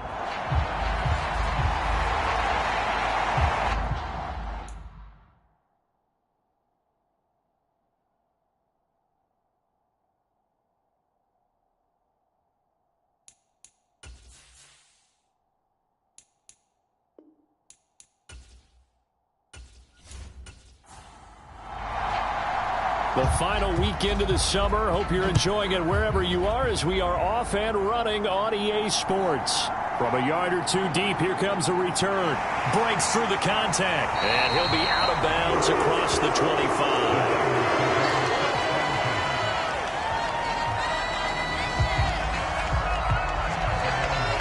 So here's the first drive now for the 49ers. They will be led out by the 6-foot lefty from Alabama. It's Tua Tagovailoa. And the numbers were not pretty. I mean, they don't look right. When you throw 2 interceptions, no touchdown passes, there's no way to really make that work. But I thought there were a lot of positives in watching his game tape. I think he's close to putting out a good performance. Let's see if he can flip those numbers around in this game. And, of course, rally his team to a win. And he'll fight forward to about the 27-yard line. He'll wind up getting a yard on the game's first play at 2nd down. You look at this defense for Tampa Bay. And they've shown the ability to play tough against the pass, currently ranked number 9 in the NFL. You have to like the way that they've played in the first month. They have to be very proud being a top 10 unit against the pass. Their goal, though, in this one, see if they can improve that ranking. Tua's throw pulled in by Kittle. And he's able to get this one up to his 30 before he's out of bounds. A tough spot here on their opening drive. This is 3rd and 7. He's got his target. That's complete. And he's going to have a Niners first down as they're able to get the 3rd down conversion. The Niners are 1-1 through 2 games thus far. Now, they were losers last time out, trying to turn things around here in this one. And it always helps to have a home crowd behind you, giving you encouragement as long as you give them something good to cheer about. So, you know, they just want to come out and play well for their faithful, and I expect them to do just that. Line of scrimmage, the 37 on 1st and 10.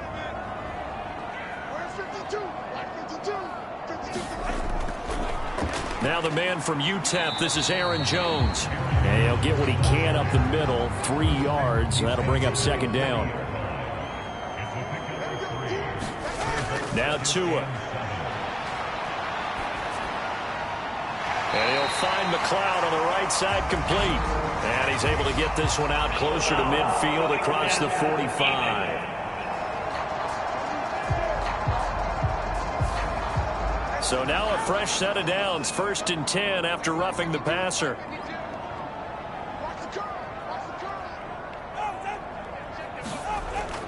After the penalty, it's Jones. And he is met in his tracks behind the line of scrimmage. He'll lose a yard there, and it's 2nd and 11. Part of their struggles last week was getting these negative plays on 1st and 2nd down. That's something they have to be wary of as this game continues.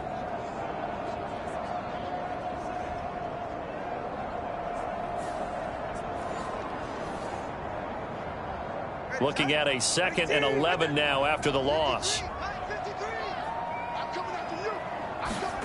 Tua sets up to pass it. Finds his man. There's Jordan Addison. And he gets this down inside the 35 before going out of bounds.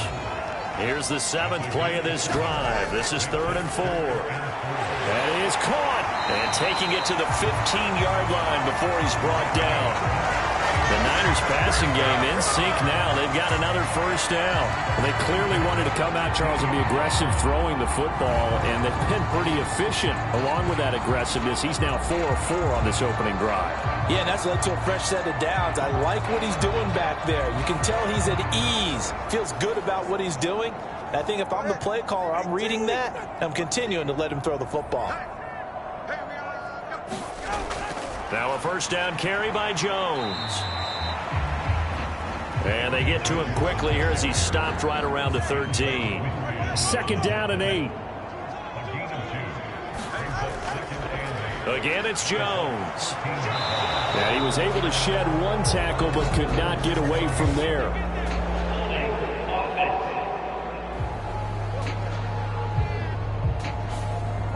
They'll come up now on a 2nd and long after the hold. Looking to pass. Tua. Open man is Samuel. Complete.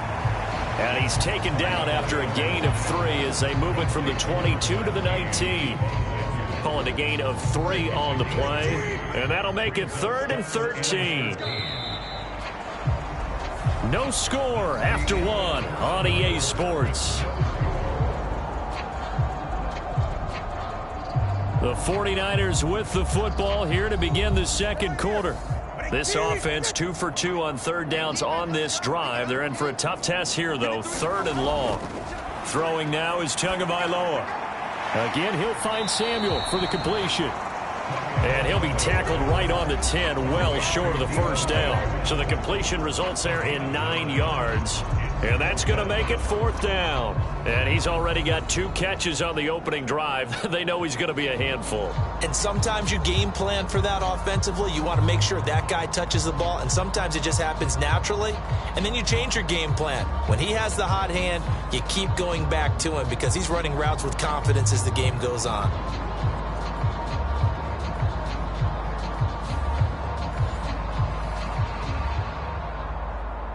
Jake Moody now on for the field goal. From the right hash, and this one just a chippy. And his kick is good. And the 49ers take a 3-0 lead.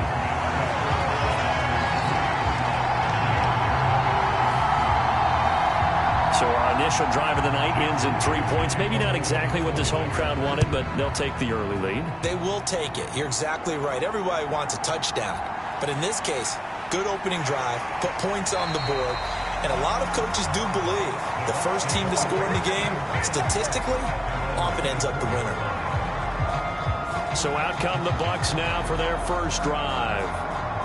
And a glance here at their shifty mobile signal caller. He had the numbers of a game last week that if you win, you talk about him being a gritty guy, managing the game, getting it done. But they lost. So obviously 2 interceptions, 1 touchdown pass, that's not going to be good enough. Got to get that changed around.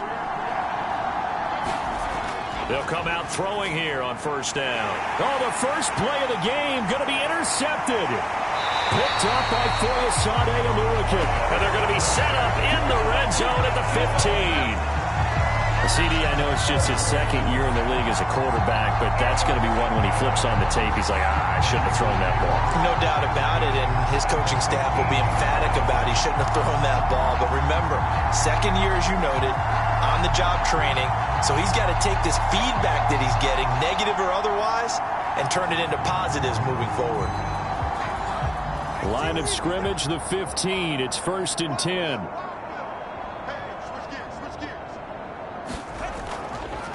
They'll start by running the option to the right. And a nice job to break free of 1 tackle, but it slowed his momentum somewhat, and he's taken down right after. 2nd and 7. Out of the shotgun, it's Jones. And he's going to take it in. Touchdown, San Francisco. Aaron Jones, his 2nd rushing touchdown on the year. And the Niners are able to strike quickly to add on to their lead. That almost looked too easy, and I think thanks goes to the offensive line for making it look easy. Yeah, I agree with you totally on that one. I'm not sure how much everyone understands the preparations that go into a game for an offensive line, because there's a reason that running backs and quarterbacks give them big gifts at the end of a season after a big year. The consistency and the continuity it takes to know each other and execute their blocks is pretty impressive. Moody good with the extra point. And the lead grows to 10-0. Well, that drive started with not a whole lot of real estate in front of them. In plus territory, excellent field position. 2 plays later, pay dirt.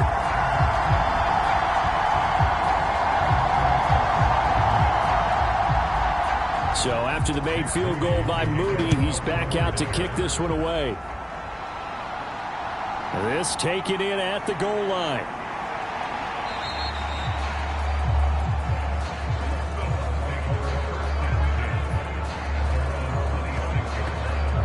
Tampa Bay, they're getting ready to set up shop here for their 2nd drive. And they're in an early hole. The first drive, they threw the interception. That led to a touchdown, so decent-sized deficit early on. It is, but I think you hit the key words, early on. So they have to decide, do we even need to change game plan, or do we just need to execute better and try and get back in this game? And he's taken down, but able to slip across the 35. A gain of 11 to kick off the drive, and it's a quick first down. How many times do we say in this game that speed kills, and it does it in so many different ways? In this case, you got a back who's quick and shifty, can make moves, make people miss, but also gets to and through a hole before it can close down. That's some of the benefit to that speed, not just outrunning people in the secondary, and that led to a really nice gain. Line of scrimmage, the 37 on 1st and 10. He'll drop to throw. And he slides and covers up at the end as he's going to be able to pick up decent yardage. Line of scrimmage, the 43 on 2nd and 4. They will run with White out of the shotgun. And this one not going anywhere. They get him at the 44 for a gain of just a yard. We've hit the 2-minute mark of the first half. 10-0 our score. Here is 3rd down and 4.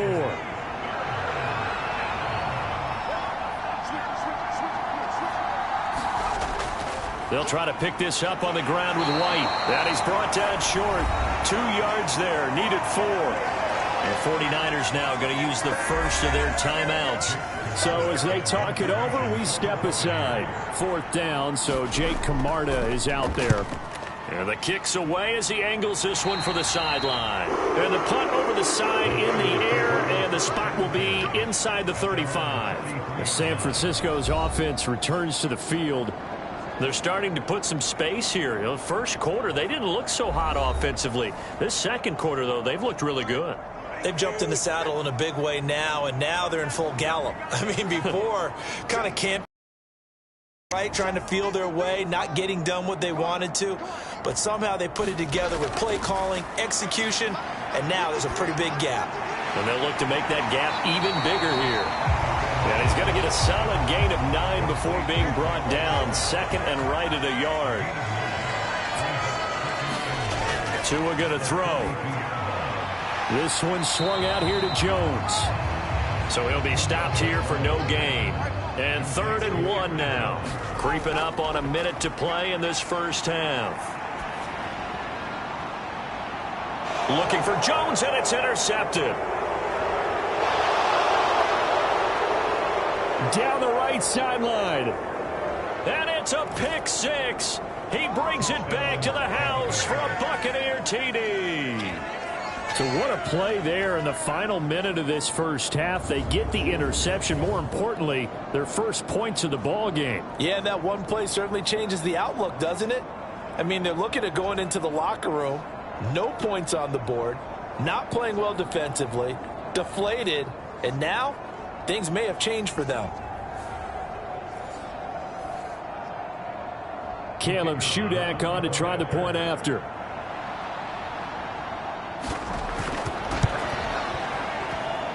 And they're back within a field goal. It's 10-7 now.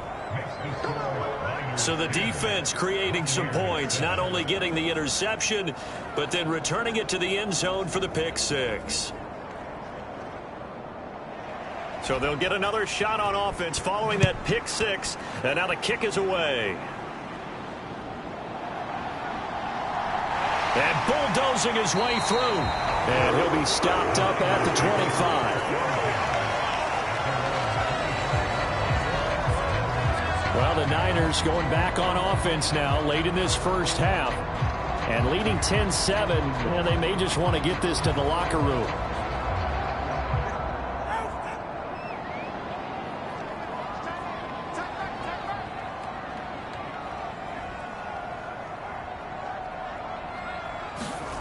Tagovailoa trying again after the pick 6.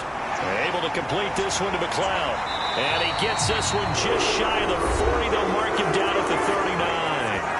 Now San Francisco going to call their second timeout, as it'll come with 36 ticks to go in half number 1. Tua now on first down. Connects with Kittle underneath. Oh, it's time to give a little credit there to the defense. They played that very well because it was a drag route, and he ran a little shallower than normal as he worked straight across the field. He was hoping he'd get lost behind the defensive line, but once he made the catch, nowhere to turn upfield and gain any yardage. Now a 2nd and 6. Going to the air, Tagovailoa drops it to Jones in the flat, and he'll be brought down right at the 45-yard line. So we've hit halftime, just a field goal separating these two teams at the break. As we'll send you back over to Orlando with our EA Sports Halftime Report, here's Jonathan Coachman. All right, Brandon, thanks very much. And welcome in, everyone, to our Tiburon Studios here in Orlando. We'll take a minute and look ahead at what's to come this weekend in week number 3. As far as the early games go, we'll be watching that one in Houston. The Texans in for a fight as they get set to match up with the Seattle Seahawks. More good stuff later in the afternoon, one being down in the desert, where it'll be the Cardinals at home in Glendale, taking on the Carolina Panthers. And then finally a good one on Sunday night between the Buffalo Bills and the Baltimore Ravens. In that first half, it was the veteran Aaron Jones who had it going. He wound up finding the end zone on a touchdown run to help give his guys the advantage here at the break.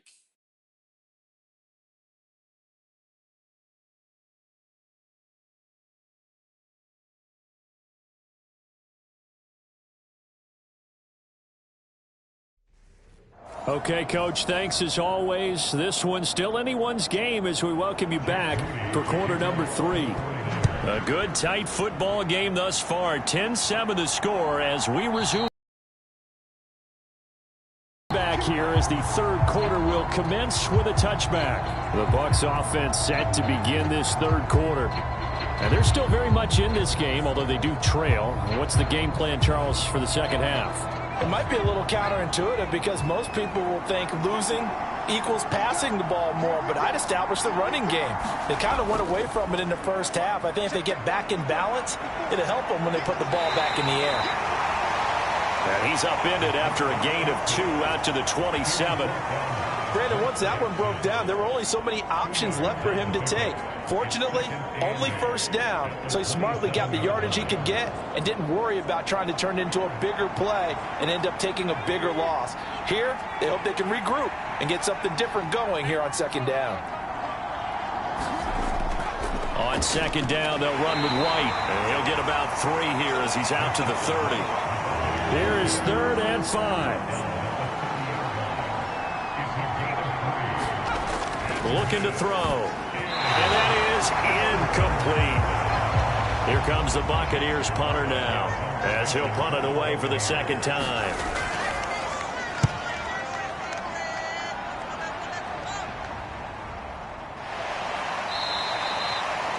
So a change of possession here on the punt. And the Niners will go on offense. 1st and 10. So here are the Niners to take over on offense. They're on top here as they come up on a 1st and 10, trying to make amends for that lost week at the hands of Seattle.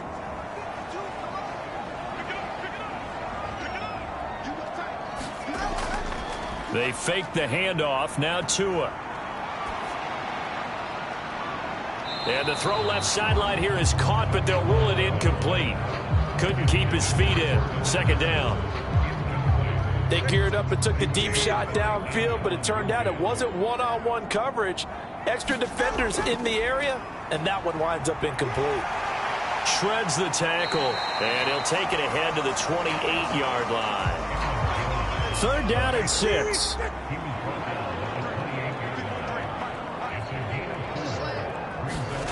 Here's Tua. Setting up the screen here, Aaron Jones. And this effort will not get it done. He stopped well short of the 1st down at the 29. They'll get only a yard out of that, and it'll bring up 4th down. Good reactions there defensively. That screen was a little slow in developing, and they shut that one down with little gain.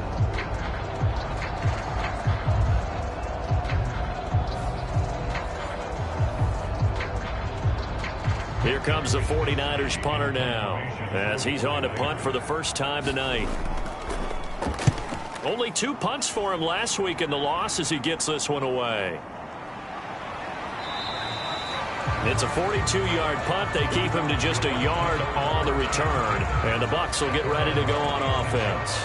And Tampa Bay trots out there now. The crowd may be losing just a little bit of the edge after back-to-back punts. They want some big plays. They want to see some offense. They want to see somebody break away, whether it's through the air or on the ground. Now it'll be interesting to see where the patience is on both sides. Each head coach, can you hang in there and not try and force something that could put your team in some jeopardy? The escapability in evidence there is that one good for 15 and a 1st. Fast, slow, it doesn't matter. If you give a quarterback enough room to escape, he can hit you for a big gain. You've got to give him a little more focus moving forward. One play has him up past the 40 already, and another 1st and 10. First down, here's White. Wiggles free. And he's got this one across midfield into 49er territory. From just across the midfield stripe, here's 2nd and a yard. On play action, they'll throw. There's a short one taken in by Otten. They'll get 3 as the drive continues. It's a 1st down.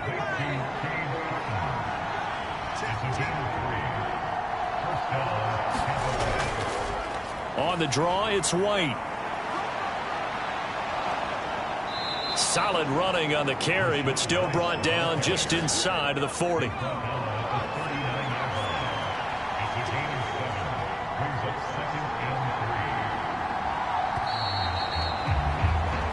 One quarter remains here in this Thursday night matchup. We'll return with more after this. This is the NFL, and it's on EA Sports.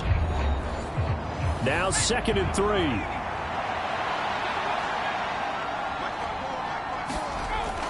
They'll set up to throw. And complete to Drake London.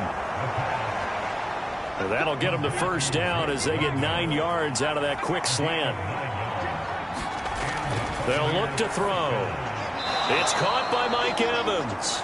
This will be stopped about 2 yards shy of the marker. 8-yard gain, 2nd and 2. Nothing fancy on 1st down, but a very consistent type of a play. Hit that slant. A lot of people call it an extension of the running game, and it can be if that pass is completed, because you hit a guy on the run like that, he often can go for big yardage. Sets him up nicely for 2nd down, staying ahead of schedule. Now back to the ground game with White. And they'll bring him down at the 13-yard line. 42 yards now on the ground on just 7 carries. I think they like this drive a little bit better there, partner. Running game helping out, picking up some of the slack. Because remember, the last drive, they went 3 and out.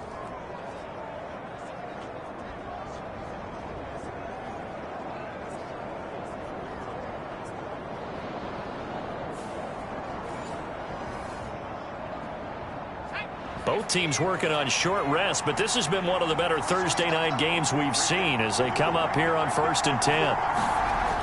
Now back to throw. A quick throw there is incomplete. Now it's 2nd and 10.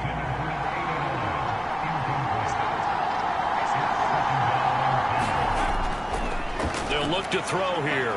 Throw out right. It's brought in by Otten. They'll get only 3 there, so it leaves him with a 3rd and 7 ahead. That was an okay hook up there with his tight end, but unfortunately, they didn't get the kind of yards they had hoped for. That's going to bring up 3rd down. On 3rd down, he'll drop to throw. And he'll be taken down, but he does have 1st down yardage. And that gain of 9 buys them a new set of downs. If they get a game-changing score on this drive, it's going to be because of plays like that. That run was pure heart. Took it himself, found a way to reset the downs, and advance the ball.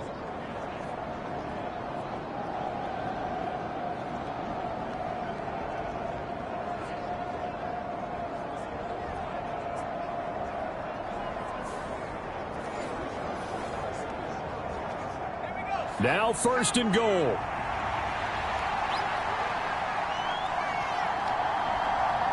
Now this is going to be a quarterback draw. And he'll take it into the end zone. Touchdown, Tampa Bay.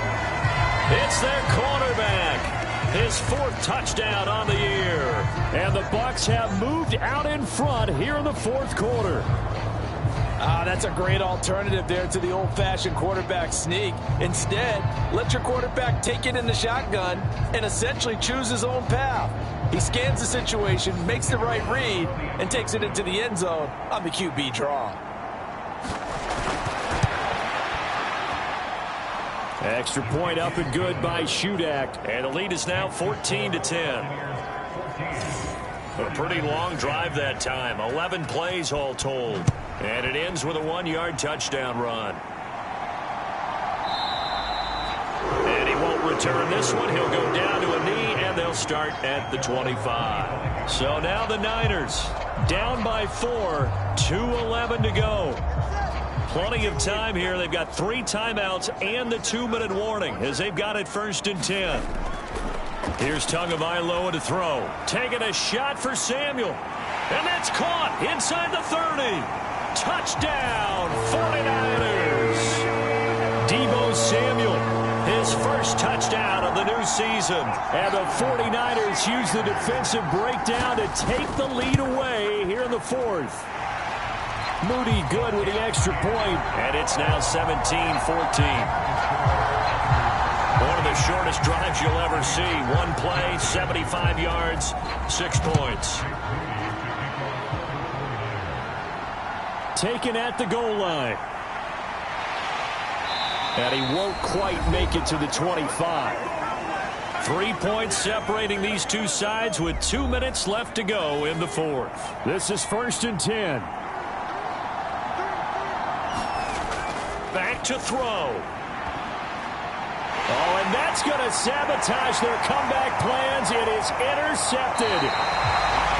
Picked up by Charvarius Ward. And he's going to get this one to the 23-yard line.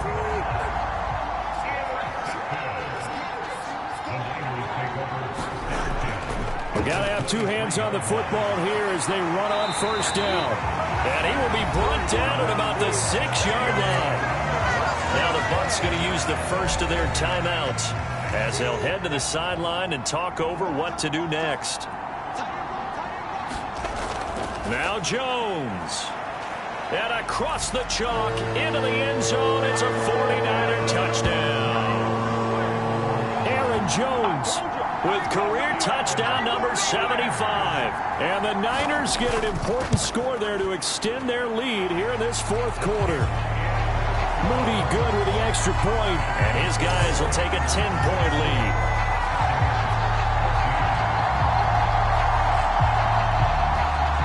So here's Moody back out there now to send this one away.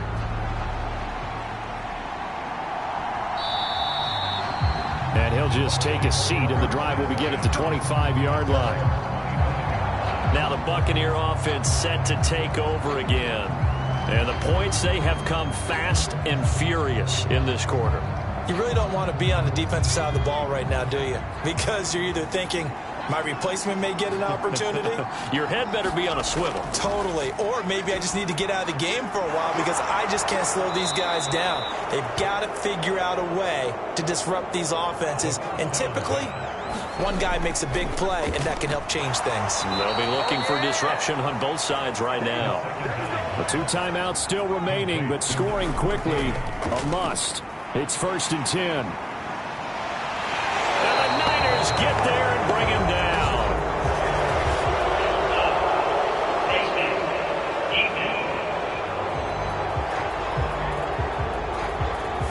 So a potential big play by this defense wiped out by the face mask. And disappointing because it was so unnecessary. They had the sack. But the officials are definitely keeping a close eye on the quarterback, especially the referee. They were able to spot that one immediately. Here comes 2nd down at 5. They'll look to throw again. He's got Otten on the out route. Here's 1st down. A play-action fake. They'll look to throw. And this is intercepted. And that should do it. Picked up by Foyesade and Lurican. And the Niners will take over here just shy of the 30. Boy, so another interception, CD. And it feels like he's starting to unravel a little bit. And as you would expect, still a work in progress here in his 2nd season. He has to start ironing out some of these mistakes, though, because now his head coach, his offensive coaches, they have to evaluate whether you keep playing him and let him work through it, or you start thinking about going to his backup.